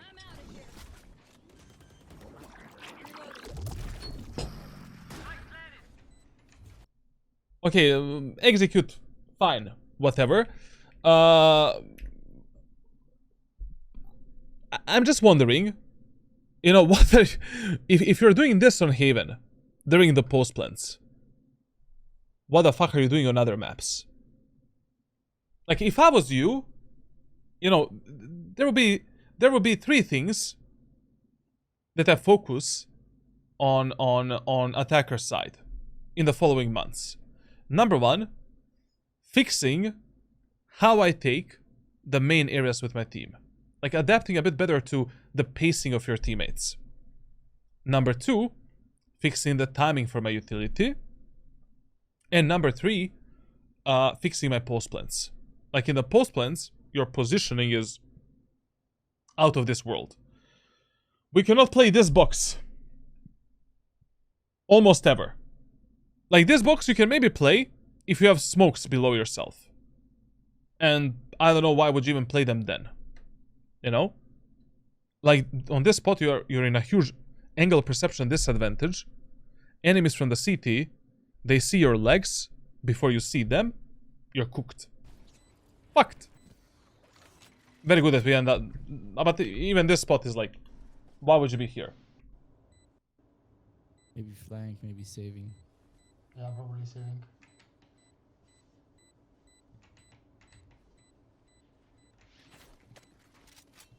What ring is this?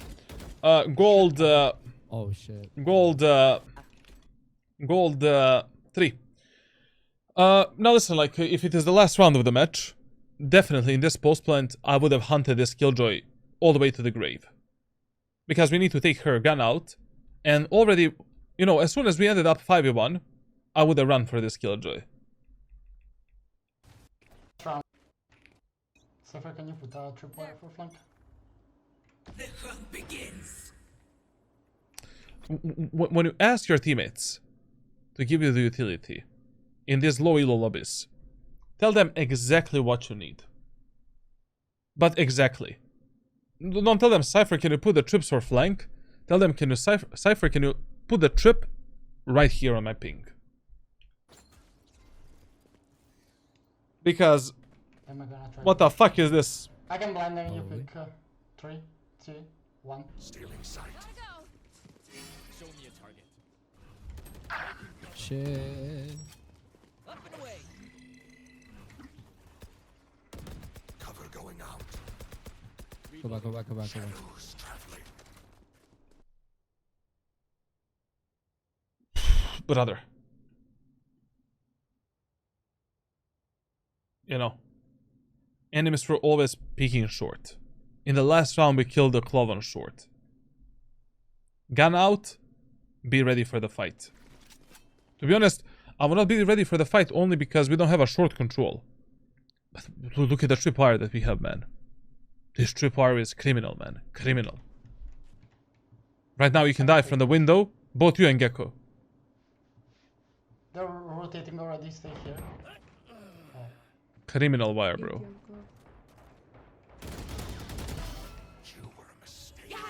Let her die, let her die. No, don't push Ryzo, come back, come back. Nice. Maybe try to rotate.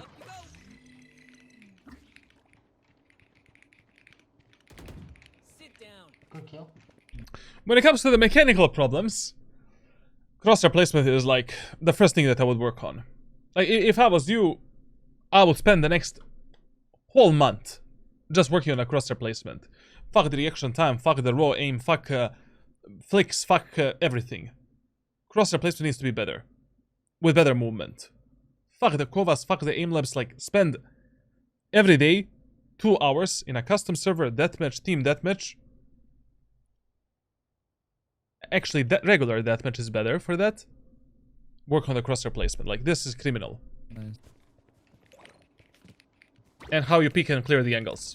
Cover me out. I'll see for info. 30 seconds left. Watch them run.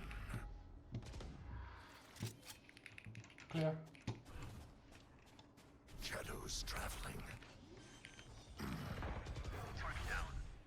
Good kill. Link on you, Omen. Yeah, yeah. Public garage. Here. Another one link.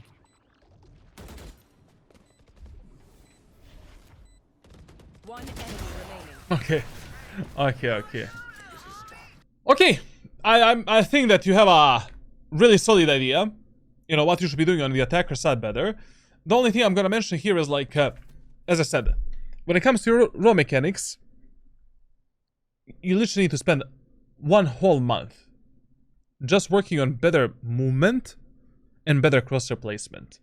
Like, there is like 3 things that you can do. Number 1, go into that custom server every single day. Practice peeking the angles and proper crosshair placement. Like, imagine how the players would look like in the actual game and just practice this, you know, in and out, in and out. Placing your crosshair exactly where the enemy head would be. Now, how can you know that? Well, you can't. There are 2 things that you need to do when you're doing this practice. Number 1, you can observe other players' gameplay and figure out some brief crosshair placement lineups that can help you with clearing angles. So for example, you know, we can use this box as an approximate head level position for the enemies peeking behind the box. But they can also be here because they can peek from the wider wall. Then when you're clearing this angle, usually where you want to place your crosshair is on top of this line, right here.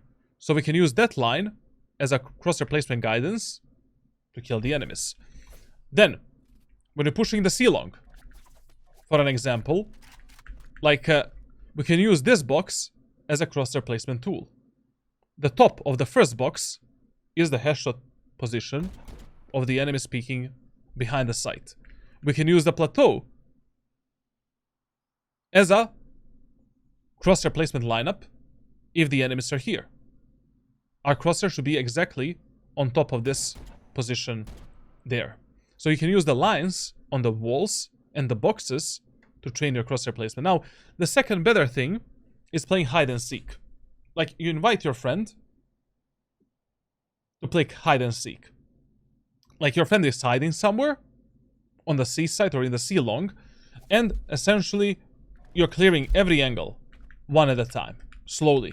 You know, jiggling in and out, clearing every position properly with a proper crosshair placement, proper movement, and that's it.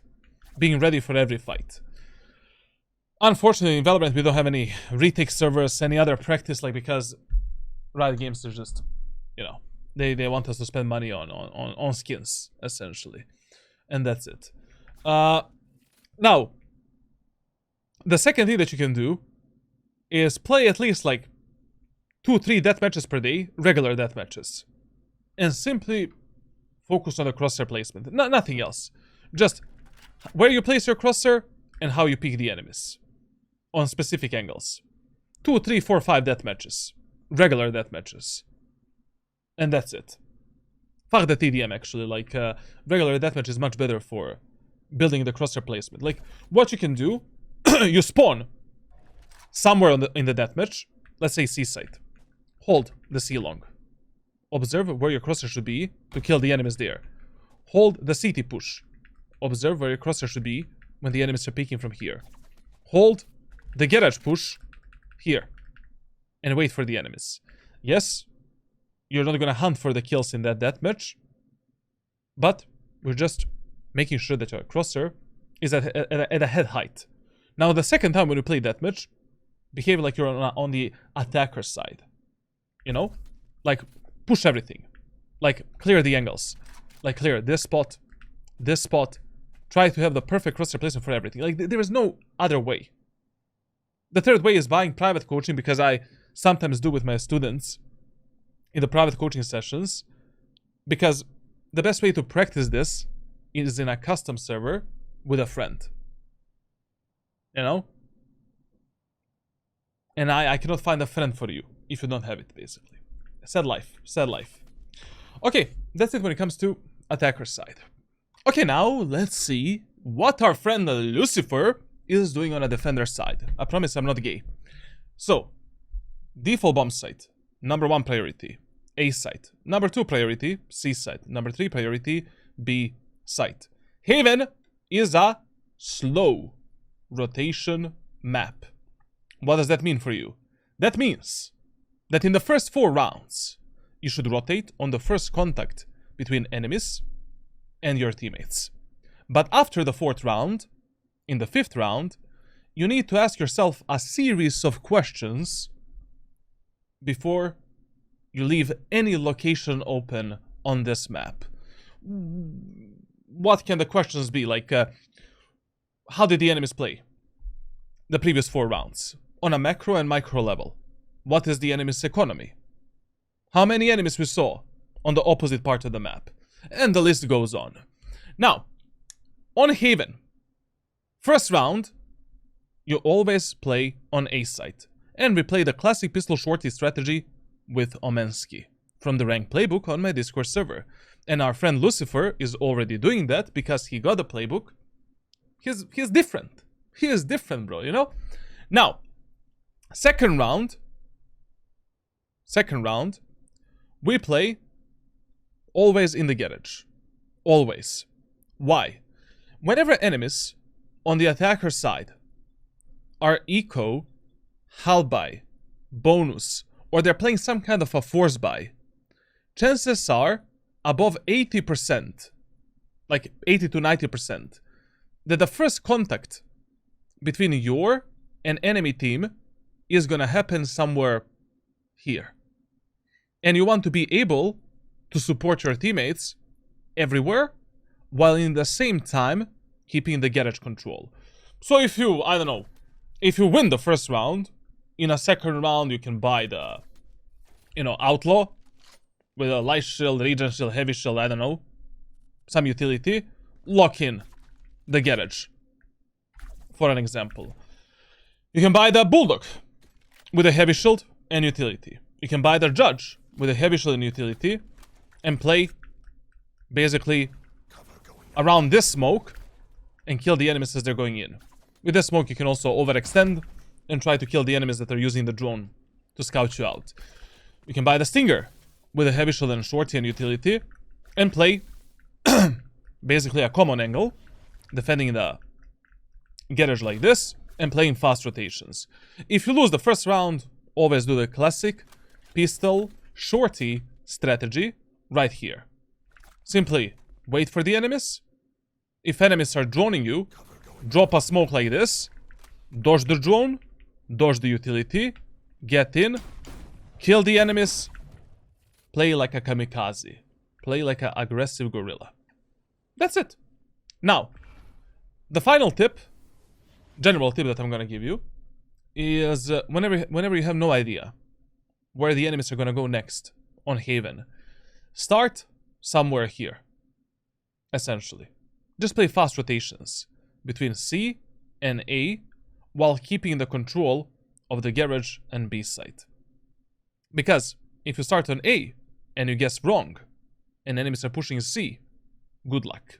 If you start C, enemies are pushing A, good luck, essentially. So that's it. And the final tip, when whoever is playing on the C site and A site, those guys need to gather information, whether or not enemies are crossing this line and how many, and whether or not enemies are crossing this line and how many. So your Cypher cannot start like a fucking mental imbecile on top of the tower. If he wants to play with the Odin up there with his setup, he needs to do it later. He needs to start here, jiggle picking the enemies, gathering information, and if you measure everything correctly, you know, basically the distance between this and this rotation is almost identical. Like, enemies are gonna take some time to actually take the space here. So even if you're playing solo or Cypher from tower with the Odin spam or some setup, you have time to, 90% of times, you will have enough time to do this rotation with a knife, get up here, and fuck up the enemies. Now let's see what our friend is doing. I see immediately we're doing classic pistol shorty strategy. In this elo, I would recommend you classic shorty, light shield, one smoke, and one shrouded step. That's it. And he is doing that. Let's see this. Smoke garage. This can be a bit better. You don't need to jiggle the weapons this many times. Something is in my eye. I don't know. Some fly came into my eye. So, essentially, you know, 3 times. There's no reason to spam the buttons so many times. Just, you know, the whole point is to hit the right timings as you're getting the secondary weapon. And that's it. Like, drop, press 2, drop again. You don't need to, you know, make so much sound and noise. Smoke C. Mid. C's. Listen. If you have only one smoke in the first round and enemies are pushing the C site, always smoke the back of the site. Right here. Like, this smoke here is 10 times more important than this smoke when we're stopping or dealing the enemy's push. Because with this smoke, enemies have no idea how many of us are playing backside. Your teammates are never stuck at the backside, and your teammates have much more space to work around. So for an example, if you have only one teammate on the C site, always give him this smoke if you have only one smoke. And if you have one teammate on A site, always give him this smoke if he's alone on the site. Now here, I mean, Cypher and Neon are there, so I guess it's okay. Like, I mean, obviously.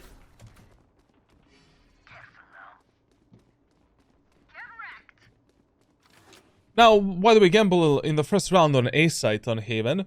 Because A site is the hardest bomb set to be retaked, especially in the first round. In the first round, you don't have enough utility to do that. You know? It's really fucked up.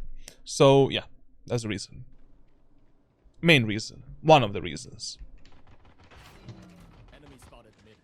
Good kill. Enemy spotted mid. Reloading.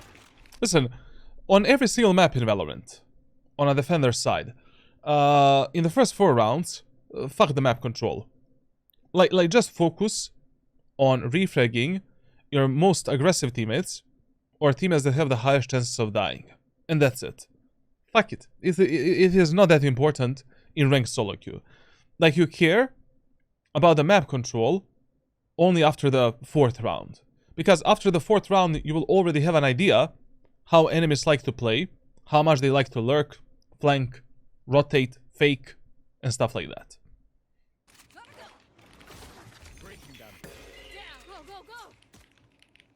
And also, in the first round, you never need to be a hero to defend the bomb set alone. Like, very, very rarely, you will be able to, you know, kill 5 enemies. Kill 2-3 enemies and stop their push. If you're defending a bomb set alone in the first round, Your job is to make numbers advantage, and then we play a retake 5v4, 5v3, etc, etc. And how do we make numbers advantage? But with the cringe strategies, such as classic pistol shorty. What rank is this? Oh, I forgot to change that. Gold 3, gold 3.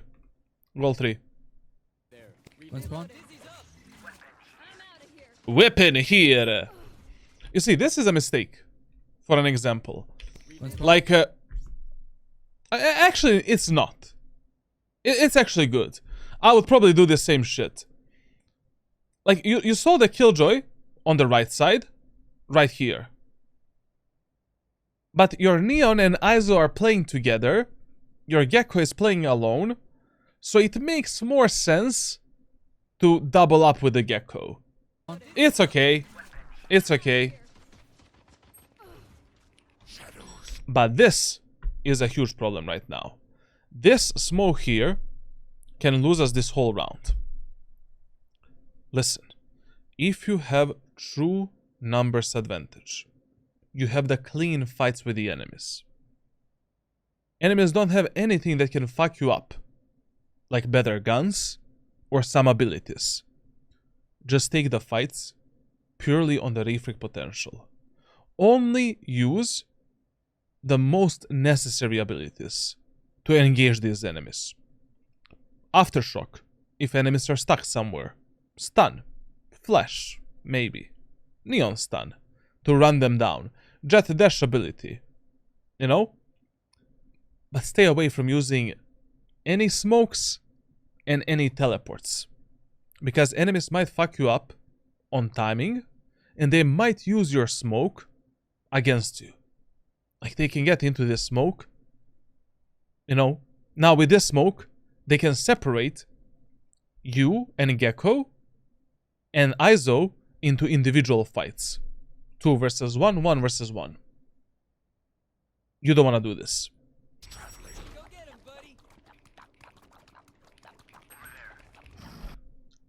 No bueno. This is terrible. Not only that we don't know whether or not one enemy is in the Omen, but also like why. Like in this type of a situation, in low elo, just bait the shit out of your teammates. Period.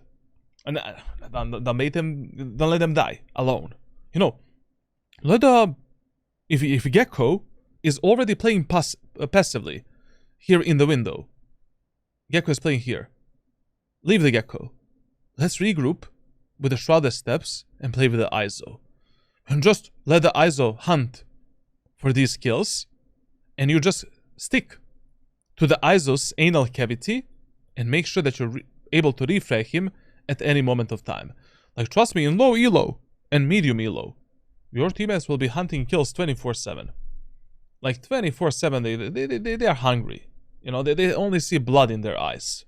And you want to use that in your advantage. Here, you should... I mean, you're gonna die anyways, probably. Here, you should have been dead without getting a single kill.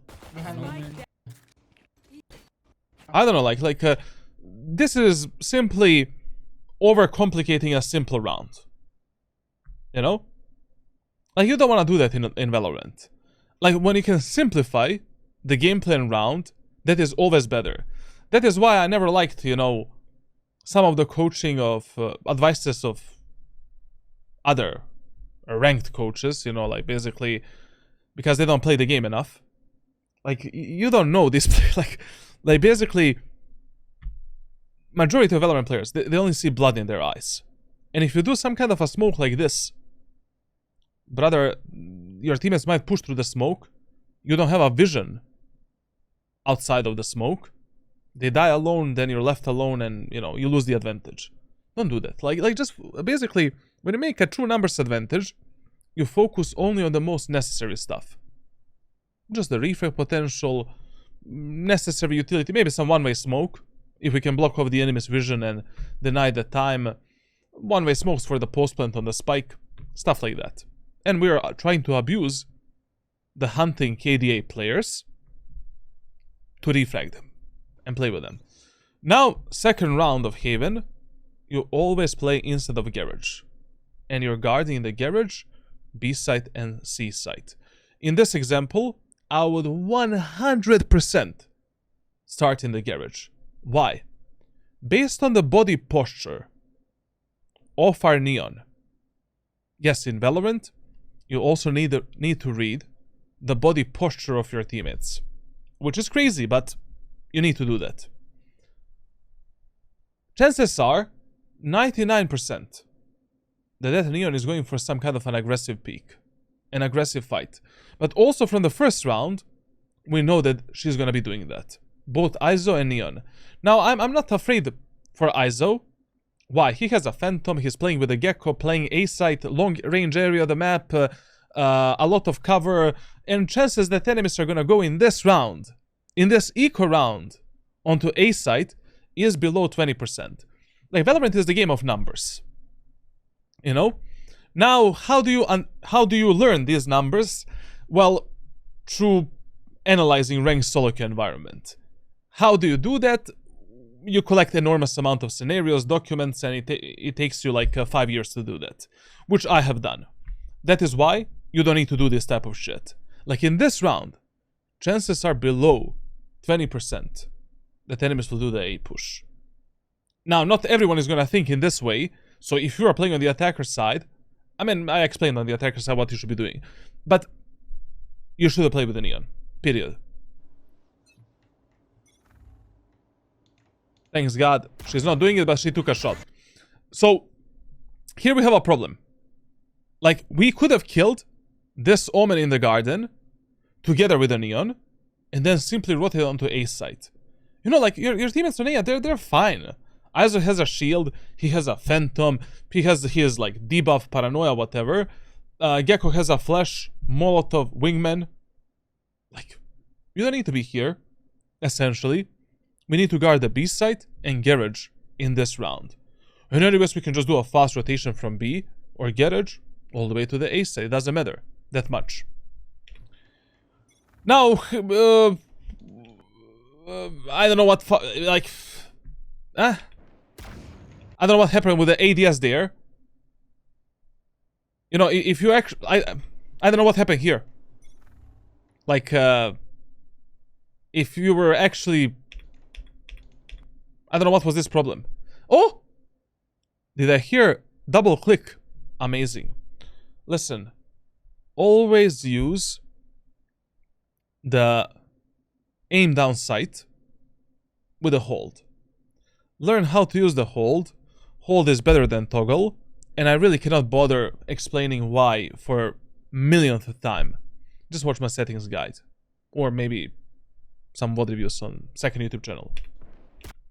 Subs get the playbook in Discord server. Yes, like basically when it comes to playbook, I have finished all of the guides for Jet and Omen, but the Jet guides are also the general map guides. You know, how to play the map, how to position, which bomb set to play, when and how.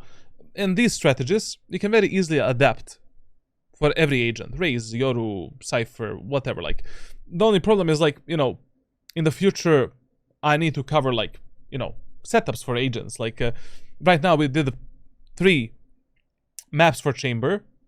Obviously, Chamber has the setups. Jet doesn't have the setups.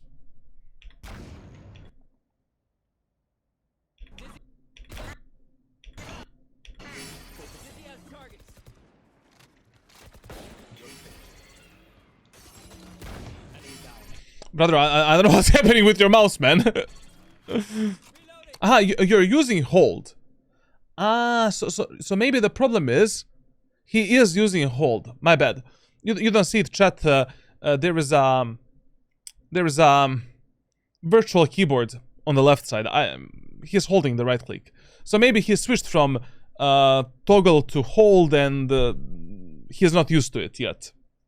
Okay. But the Jet has executes? Exactly. I mean, Jet executes. Raze, Yoru, Neon.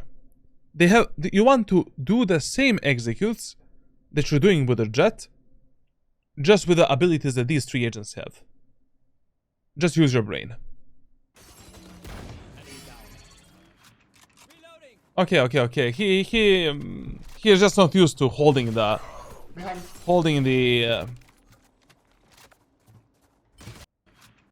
don't know how this guy crossed, man. Maybe here? No, Reyna crossed there. Oh yeah, they had timing to cross.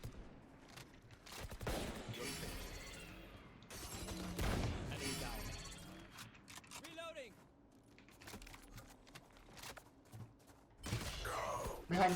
Okay. I mean, like, this was more of a mechanical round, to be honest. Like, I guess you're just not used to the hold down sight, you know? Probably he used the toggle, because this was criminal, like, essentially. Now, since we lost the second round, in the third round, generally speaking on Haven, in the third round, you simply position yourself based on what you saw in the first two rounds. Because that is the only information that you have. So, in the first round, enemies pushed C, they failed. In the second round, they pushed A, they won the round. They won the round only because we whiffed those shots and then the Clove surprised us on timing from behind, like, just criminal mechanical skill. But when it comes to your mechanics, like, I already discussed them on the attacker side, but for these static mechanics, you know, like static aim, I'm gonna share with you one aim training routine that you can do every single day, and I think it's gonna be more than enough to fix all of these problems. Now, right now, I would once again play in the garage. Why? Because usually when players in ranked solo queue develop this pattern where they go C, then they go one round A.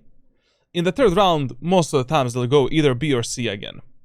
So once again, I'm gonna gamble in the garage. Another reason why I would do that is because my ISO is anyways playing aggressively in the A long, so he is going to get this information for us, whether or not enemies are pushing A side. So we can do fast rotation anyways. So what I would do is play classic pistol shorty strategy in the garage again. Smoke C. That is what usually happens, you know, like basically players really like to follow the AB rule, rule of fear, rule of push executing 3 sites. Like, I mean, I'm teaching you like at least 10 different rules, players that I'm coaching, and what you want to learn on a defender side is how to connect these rules and how to evaluate their chances. Like, you need to play Valorant in this way if you want to have the highest chances of winning the rounds and games, especially on the defender side. Like on defense, you want to guess where the enemies are gonna go. You need to guess where the enemies are gonna go in order to have the highest chances of winning your rounds. You cannot allow your teammates to be the first contact in gold elo, you know, gold platinum. Cover going out. I don't know why, brother, what are you doing here? I mean, we don't know if maybe one enemy is in the aim area of the map. Look at the minimap. My dude went all the way here to do the smoke for C long. Listen, man, like even if you're playing here, you can do the smokes for the C long and the smoke for the backside. Like you don't need to go that far out. Cover going out. Somebody's there. Cover going out. She had a phantom. Now, personally, in this eco round, I would actually stay with the shorty.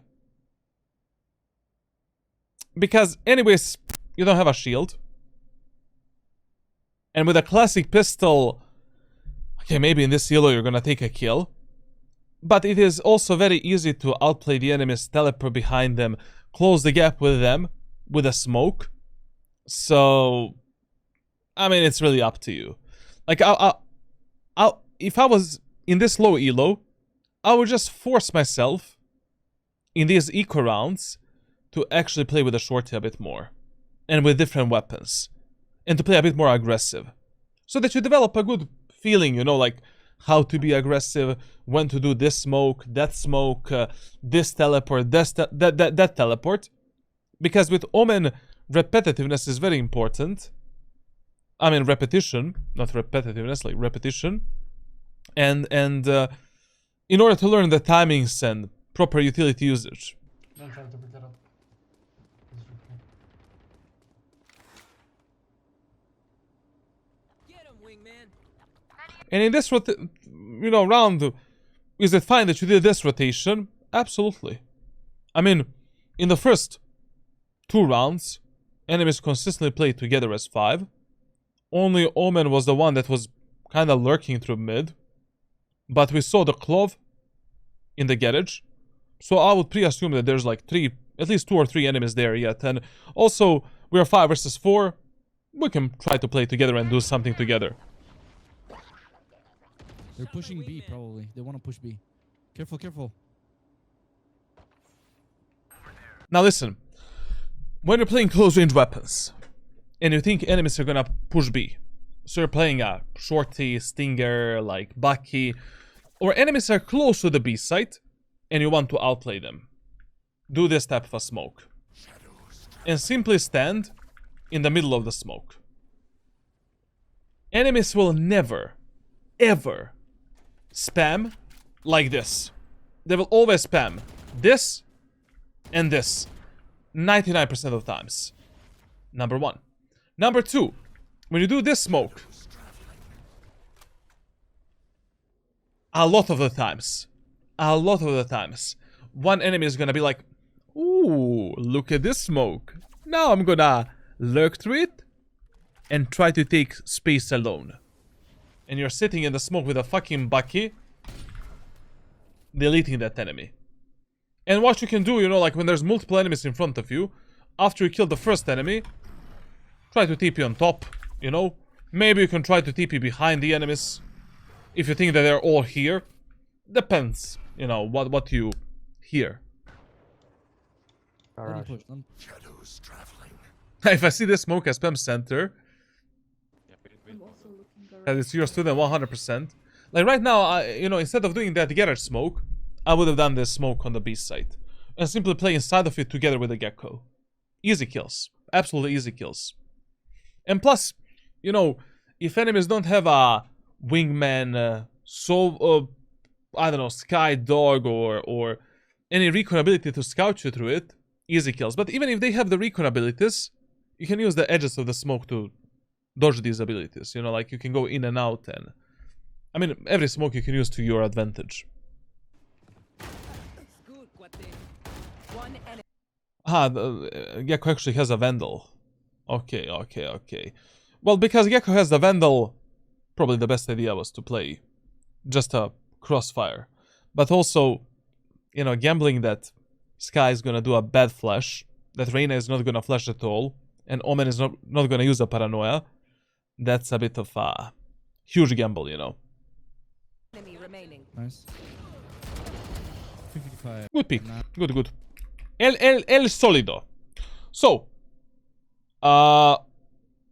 enemies are, once again, Eco, Halbai on the defender side. Once again.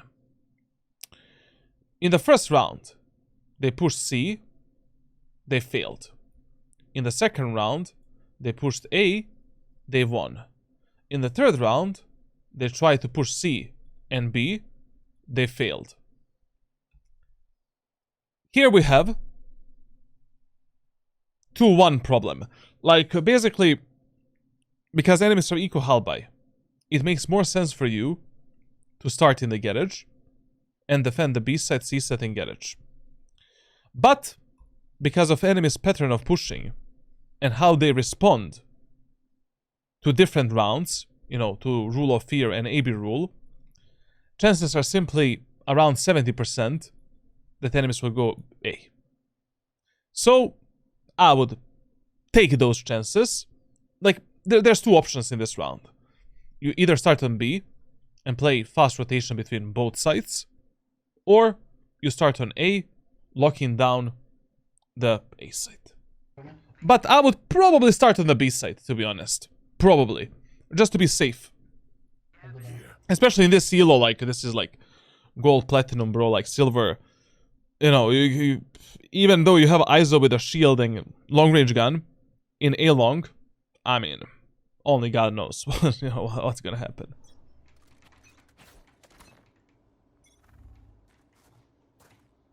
Yeah. Hey.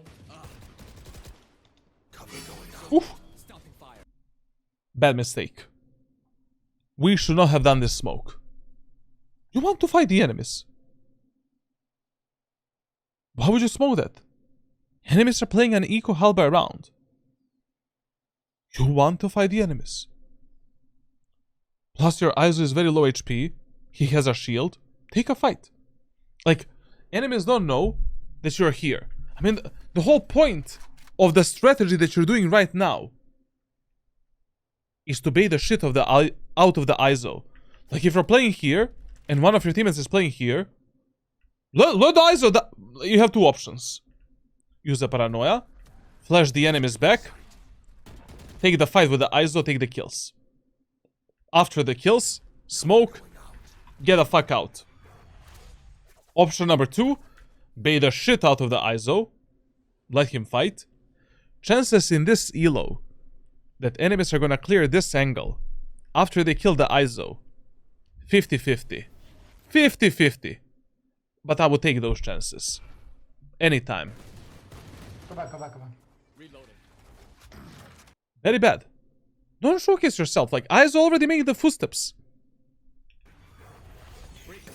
Now, you know, with this paranoia that you did, enemies might think, oh, now Omen may be teleported behind the smoke, and ISO is going back.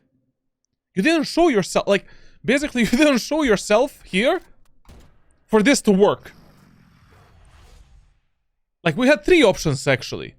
Option number 1, baiting the shit out of the ISO, and then killing the enemies. Option number 2, fighting enemies with the ISO, and then using the smoke and getting out. Option number 3, fighting the enemies with the ISO, and then using the fake shrouded steps to take a fight.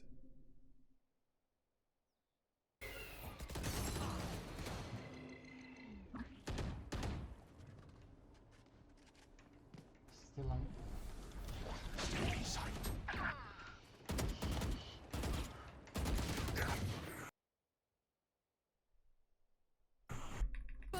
We'll talk about your mechanics through private messages. But I need to mention, you didn't lose this round because of your mechanical skill. You lost it only because you're not putting yourself in the position of enemies. You need, like, when you're playing Omen, you consistently need to ask yourself, how the fuck are my enemies gonna think? You know, if I do X, what is gonna be the Y response from my enemies? Like, what are they gonna do or think? Like, here the math is not mathing, like, for you. Math is not mathing, brother. It begins. Now listen, as long as the enemies on the attacker side are following the AB rule and rule of fear, just follow these 2 rules. That's it. Now in this round, we should 100% play in the garage and gamble. And that's it. I mean, we have a problem, like, enemy Omen has the ultimate, and in this elo, like, what usually players like to do, they like to teleport on top of the tower. And what I do to counter them, I just, you know, start in the A long, and if the Omen is teleporting, I just teleport on top, counter the ultimate, and then drop on site. But I don't know, we'll see. You know, like, generally speaking, it is much better gambling on AB rule and rule of fear and rule of 3 bomb sites when you're reading the enemies. See. 3 executes. Enemies are mid. Shadows traveling. That window smoke, I don't know who is that for, because your Gecko is playing passively. Like right now, you should have smoked the C-long for your Cypher. Because we lost the Neon there. We don't have the garage control. Like Cypher can be in a lot of shit right now. And also, if you're going for these lurks and flanks, we need to walk here. Like here, you need to walk, brother. And we need to clear every angle, one at a time. Shadows traveling. Is it a good idea to go for this flank? It's okay. I mean, maybe it can work. You can try it somewhere in the middle of the match. Usually the best idea is to try this type of shit when you're playing some kind of an eco halberd round. Not really in a round where you have a Vandal and full utility and heavy shield, but okay, let's see what's gonna happen. Well, nothing. I don't know, I don't like how nonchalant you go through these areas of the map. Are you cheating? No. Are you Nostradamus? No. Are you a professional player to have a feeling for this? No. How do you know that nobody is in this area of the map? Like, you need to play Valorant with a bit more fear. That enemies can be anywhere and everywhere. You know, just YOLO everything, you know, like basically, oh, okay, enemies are pushing C site. I have no idea how many enemies are, you know, there on the C. I'm just gonna run here. And that's it.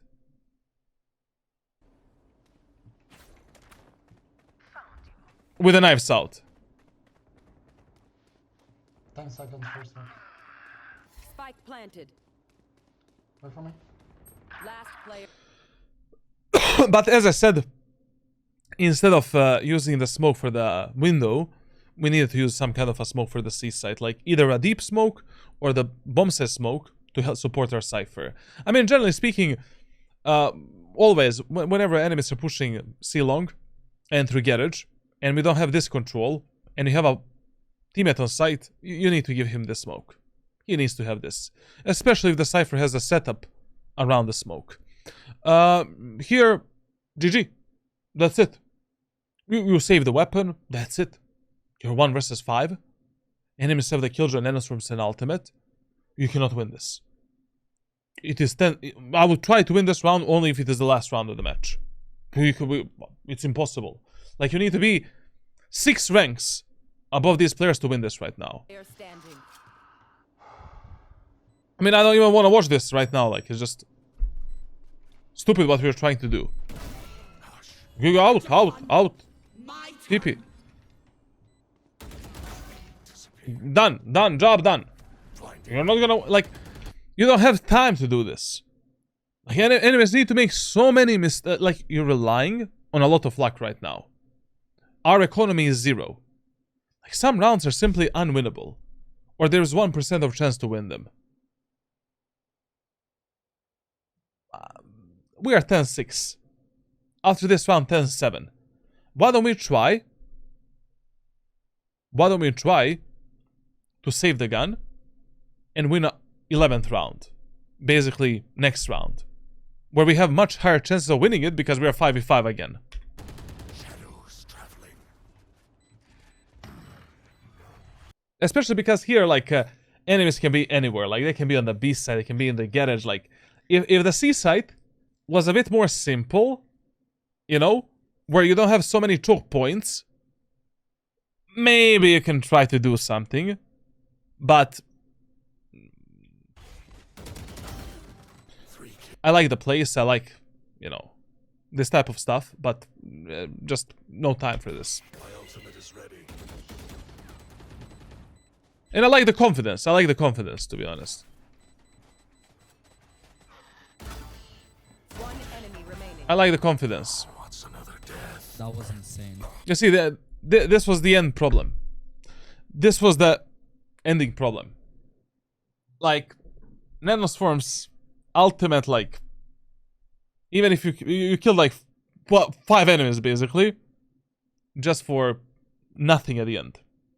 I like the confidence, solid plays, solid utility usage, not bad, but absolutely not worth it, because our economy is shit, and damaging enemies' economy right now means nothing, because in the next round, I mean, we have potato. No charges. I don't care if we lost, that was great. Like, what he did right now is the classic dumb gameplay in Valorant. Good clip. You know, people on Twitter are like screaming, "Oh my god! Not even Radiants have that type of aim!" You know? But this doesn't win you games. This doesn't win you rounds. This makes zero sense. Like, basically, you know, you need to have a fine line between I want to have fun in Valorant, I want to improve at Valorant. Like, usually winning in Valorant doesn't necessarily means having fun. And that's a bit of a problem with the game.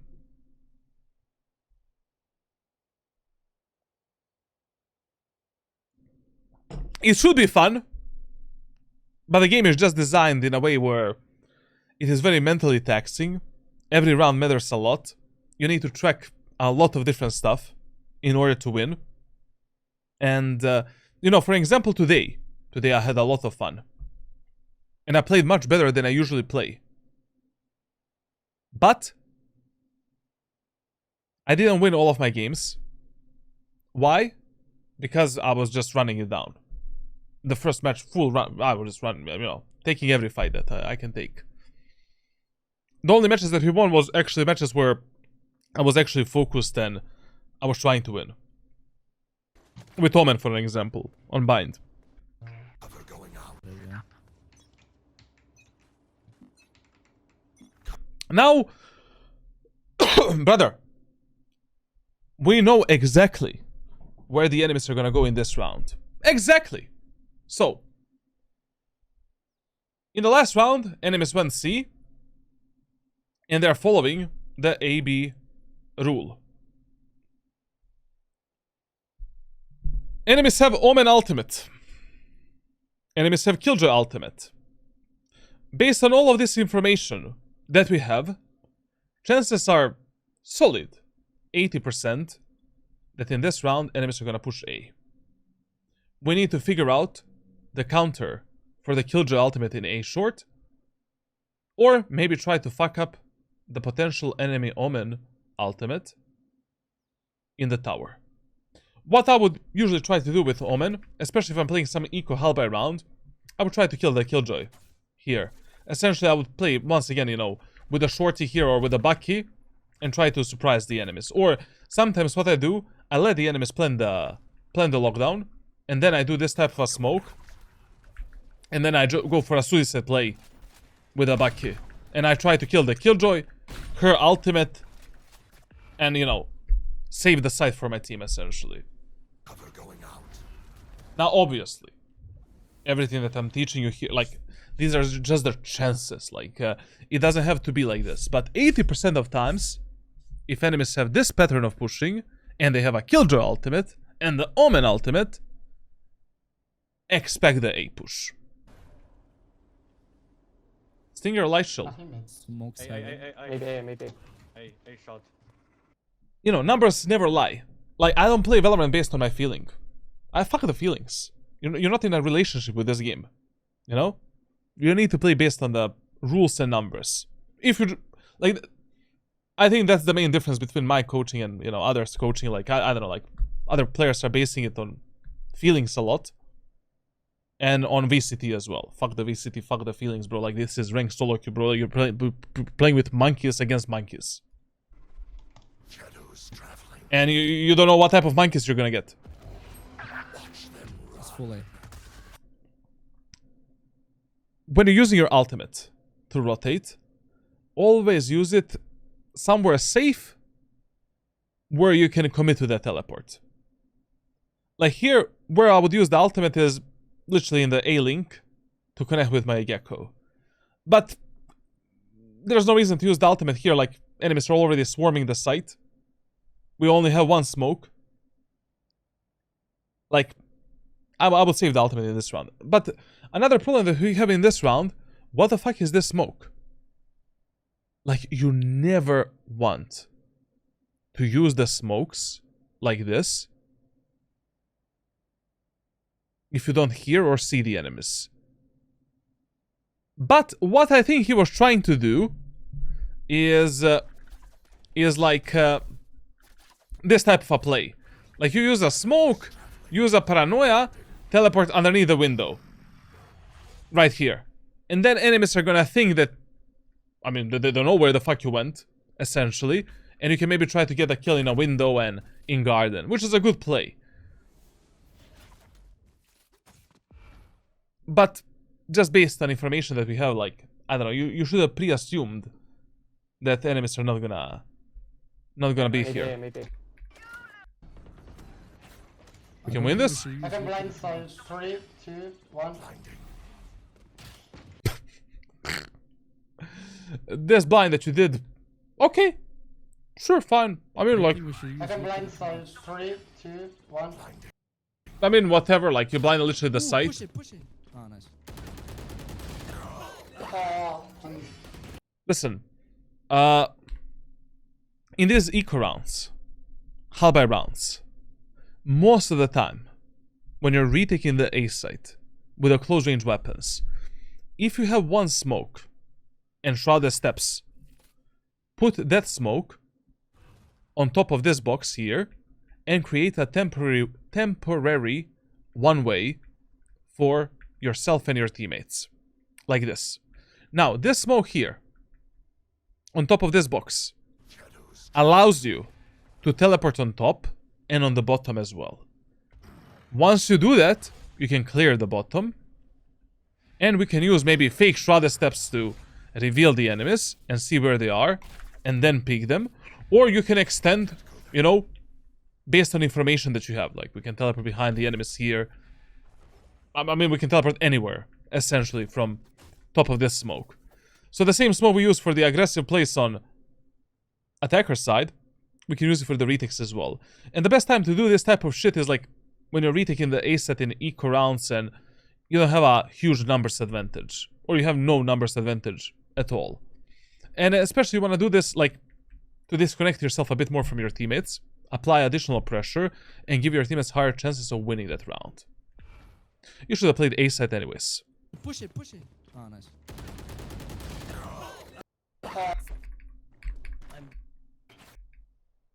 Is this the first time we played the right site? So we played how many rounds is this?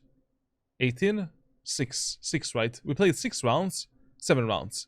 In the 7th round we're actually positioning properly. Very good. Just that I will not be guarding the C set here.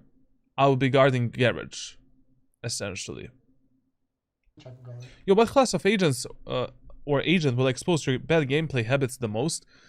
Usually the controllers. Because with the controllers, you need to think a lot.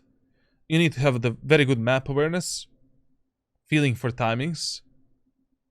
You might lose yourself when it comes to mechanical. You cannot fully focus on your mechanics as well. And, you know, a player that masters the controllers and that is mega good on controllers will be mega good on any fucking role, essentially. And usually, like, you know, when you want to review someone on a controller, there's going to be a lot of problems. I mean, his problems are going to be more visible, essentially. Yep. Wouldn't playing A here for Killjoy Ultimate on shore be good? Yes, but the problem is that enemies are not really following any of these patterns based on their ultimates. They're just going A, B, C, D, E, F, G. So that is the main pattern that we are following here. Yes, of course, like enemies can go A here with Killjoy ult. But, you know,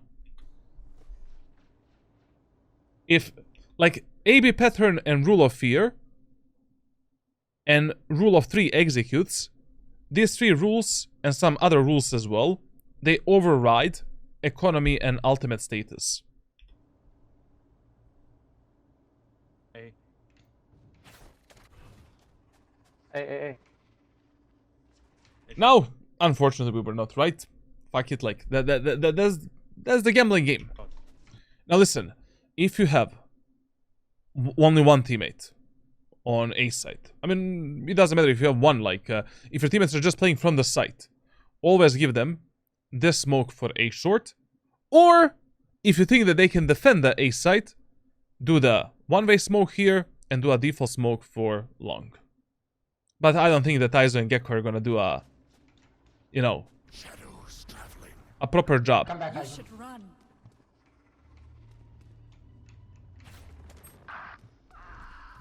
I can blind short. Oh, I was really hoping that Aizen is gonna kill that. 120. Stealing sight. Rest in peace, Gecko. Spike planted. They're planting B, bro.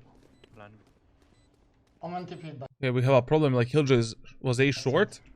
I've got your trail. Cover going out. Listen, if you already want to do some kind of a smoke to separate the enemies on the B side, simply use a smoke like this.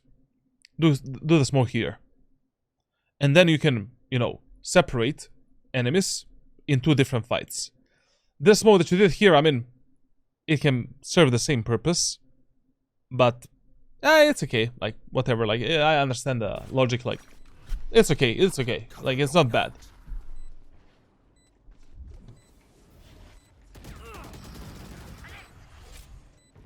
Listen, when you teleport in these type of smokes, where it is obvious where you teleported, chill a bit. Wait a bit. You know, wait for your teammates to maybe get a contact with the enemies. Or use the second shrouded steps to scout for the enemies. Like right now, instantly peeking from this smoke, where we have no information whether or not the enemies are at the backside. C-Link, B-Main. Absolute suicide. Full, like, you should have been dead 2 seconds ago.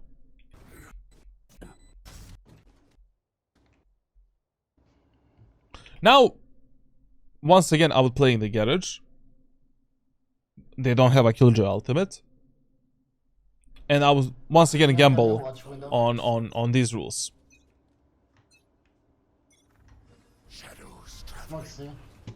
It's the. I Cover don't know. going out. Stealing sight.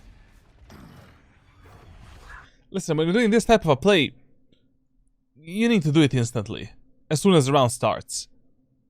And anyways, you hurt quite a lot of enemies in C-Long. I would have supported my Cypher, you know. Cypher is alone on C, without a single tripwire. We have no idea if any enemies are in the garden, and you're using a paranoia and shrouded steps to maybe kill enemies that are not there. In this type of a scenario, you just wanna, you know, play based on information that you have. Do you know any good budget mouse for Valorant? If you really want a budget, Razer Viper Mini, wired. OP1 8K is also good. But there's also like some other options, like Skyrox. I don't know, there's a lot of mice, bro, like that are good, that are below like $80, $90. I mean, I don't know what is budget for you, bro. Stealing sight.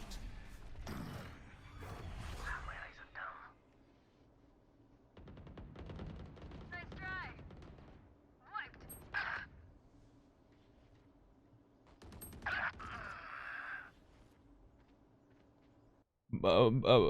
I just need to like talk about this. Like, when you're going for these lurks and flanks behind the enemies, you need to approach every position and every angle as if the enemies are there. Like,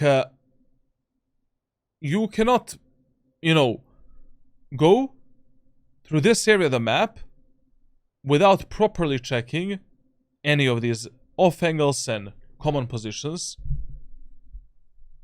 where the enemies might be playing at that moment of time. Like, we needed to check, you know, basically, I don't know, jiggle pick this, check behind us, then jiggle pick these positions. Like, you don't need to clear them like super good, but you need to expect the enemies there, that you're gonna fight them, because I feel that you're going through here like, nah, there's absolutely none of the enemies here. How do you know that? 120 Omen. No more.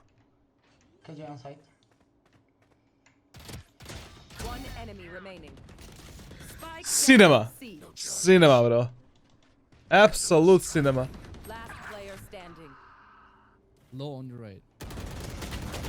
Absolute, We're so bad. absolute cinema. Absolute cinema.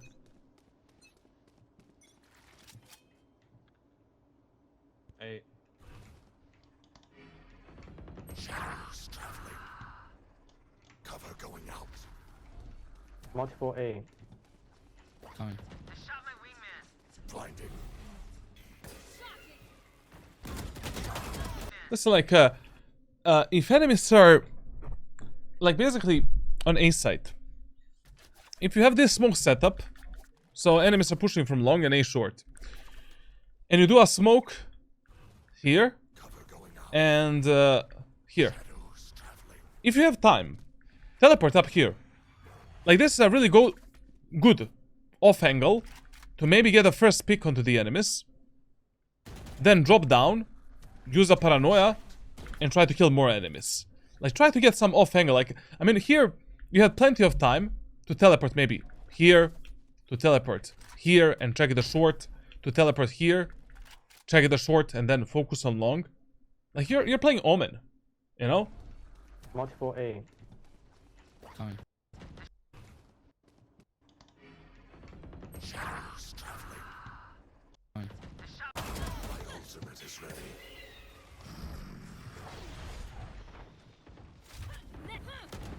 Spike down A. She's in the corner. So dumb, man. Go. Reyna is long with the spike. Last player standing. One enemy remaining. Okay, let me give you one. Like, what would I do in this type of a situation? The best thing that you can do in a situation where you're 1 versus 1, you have the spike control on some bomb site. That enemy needs to clear millions of angles and expect millions of different outcomes. The best idea is to always isolate only one angle and pull yourself all the way back into the CT, if you have the timing to do that. Essentially here, what I would do is teleport towards the CT and hold this angle. Done.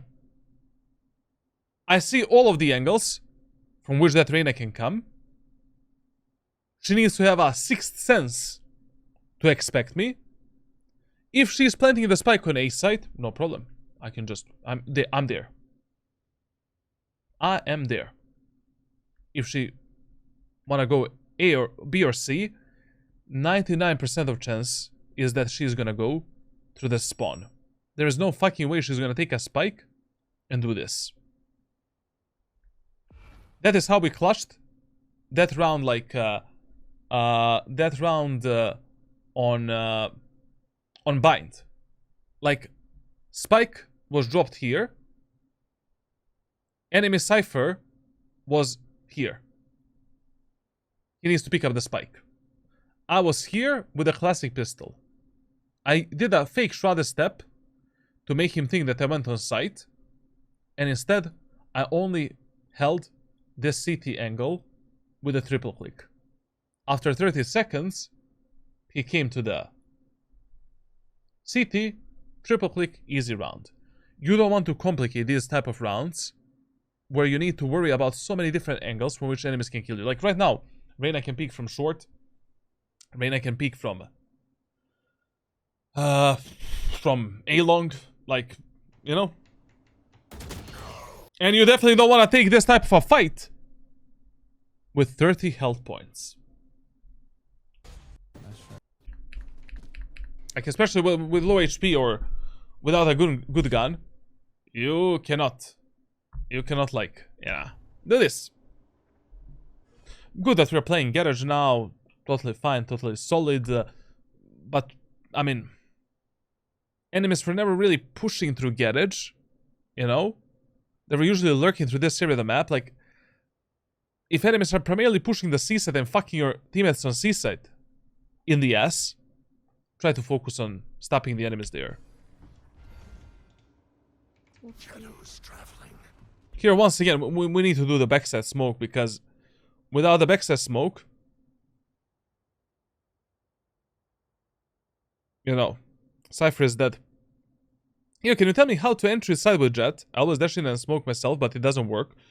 On my second YouTube channel, you have like at least 20 Jet VOD reviews on different maps.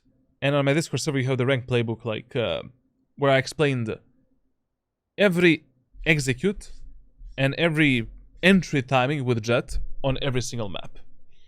I think this is maybe not applicable in Gold and lower because they wouldn't clear the side that thoroughly and come back side like that. Still, it is the smartest thing to do. You only isolate one angle and a good off angle where you can 100% get a kill. 100%. What about ISO? There's literally no guide on ISO. Brother, with ISO, the only thing that is important is pathing, covered in the Jet videos, positioning, covered in the Jet videos, and that's it. You have the ultimate on the attacker side. Fireman push somewhere, use the shield, use the ultimate, open the sight, that's it. Use your wall to isolate the angles, because you're ISO, and use your debuff to engage the enemies and kill them. Like, what do you want to know with ISO? Like, train your mechanical skill.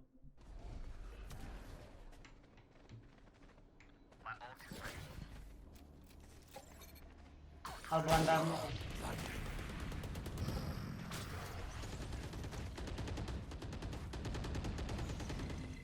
We only have one problem here. Enemies don't push, or we have someone in garage, bro. Sorry.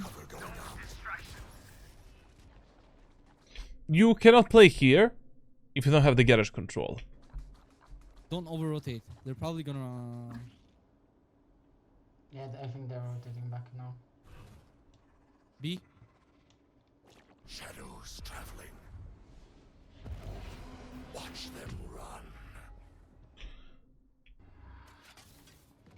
Go A. Someone go A. I say B. No planting A. Extra tip, because I've seen this a lot of times from you. Whenever you're rotating from position A to position B, place your crosser on the most probable angle from which you can die. You have no idea if maybe one enemy is hiding inside of this smoke or here. You don't know when he's gonna peek out. Your crosser should be ready for that. Spike planted. Oh, Neon? My turn.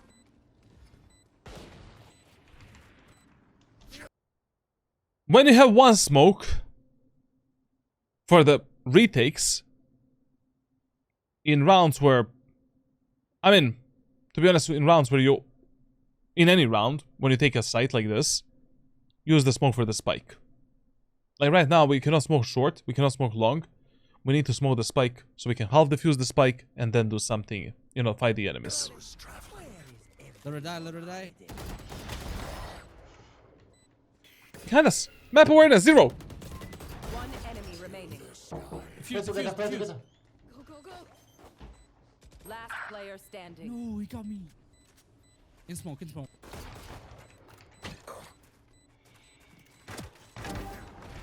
Good job. Bro, Nice. this was so stressful, man. This was more stressful than my That's up. Radiant rank up matches, bro. Break's over. Holy shit, man.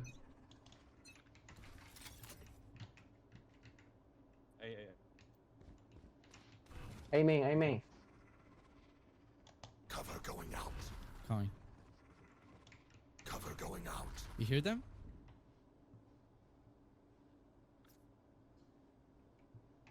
I don't know about that short smoke, you know, like, basically, if you have teammates on site, and one of your teammates is here, like, this is a bit better option, you know, to delay the enemies a bit, make them use the utility through this smoke. Even doing this smoke is okay, but doing this and separating Gecko from ISO on site, I mean, you don't even need to use the short smoke. If your teammate is playing here and we have one teammate on the site, I mean, we have 3 teammates on the A side right now. Getting an orb. I can blind. Some people also, man. onto Gecko. Stealing sight. 2 main. So long. Shadows traveling. Spike down A. Last player standing.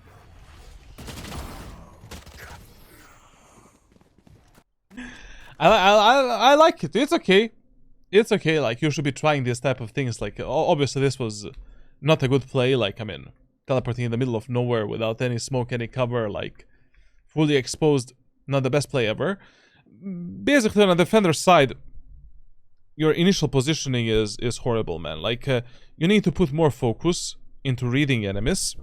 And I'm gonna share with you some of my private coaching videos that are gonna help you with better awareness and better read onto the enemies.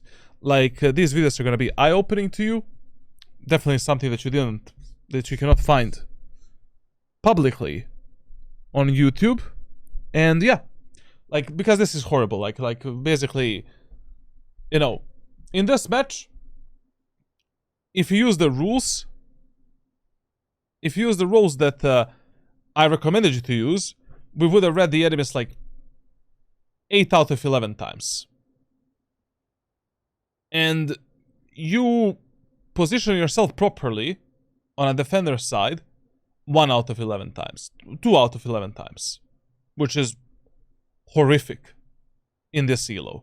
Like, in this elo, on a defender side, you always position yourself based on where you think enemies are gonna go next, and you're trying to counter them. Like, if you're not countering the enemies and you're just allowing you're relying on your teammates to do whatever the fuck they wanna do, I mean, good luck. A. Cover going But by the way, positioning on Ace this round, obviously good. Like, they have the Killjoy ultimate. Last time they used the Killjoy ultimate on Ace. Plus they have the Omen ultimate, so the chances are really high that they're gonna use it on the A tower. Absolutely cool, fine. Just, you know, this is like 3 out of 12 rounds. out. Cover going up. And I would have played a bit different setup here. Like, in this elo, like, listen, if enemies have a Killjoy ultimate, basically, start around, like, buy the Judge, buy the Heavy Shield, buy the Sheriff, buy the Utility. Start the round in A long, jiggle pick this corner, try to one-tap one enemy. Then, get into this position, wait for the enemies to use the Killjoy ultimate, block off the enemy's vision, paranoid them, kill the Killjoy, kill the ultimate. That's it. Like, in lobbies between Iron 1 and like Ascendant 3, Immortal 1, like, I mean, easy counter, easy kills, like, easy everything.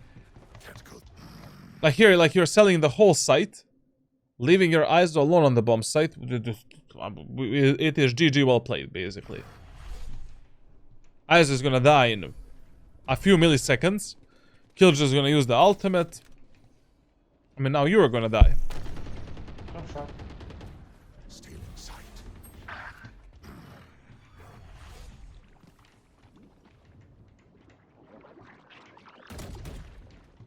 Clove is rotating back. Well, after that neon kill, we are definitely fucked. There's nothing better we could have done. Right there. Check the angles.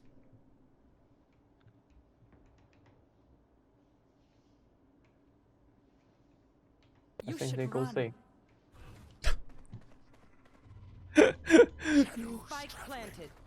But what is that? Ah, okay. I mean, your teammates are there, but you should have waited with that smoke a bit.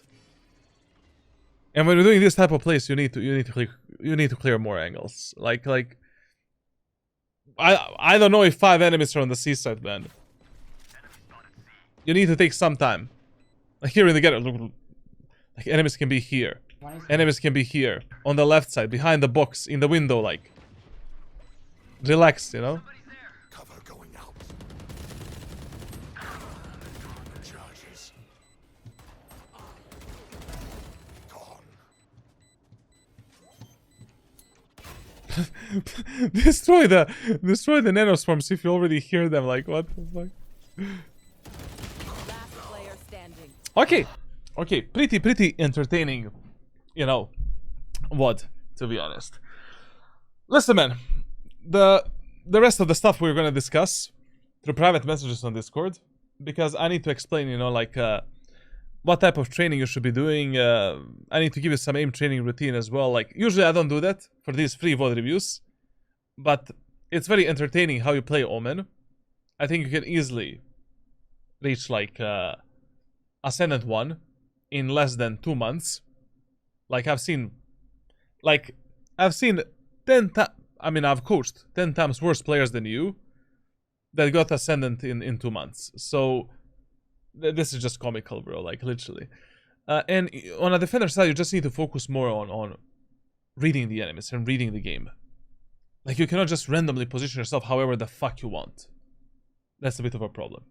So yeah, we'll discuss everything through private messages, the rest of the stuff. When it comes to you guys, thank you for watching. Subscribe, leave a like, leave a comment. Join my Discord server for coaching.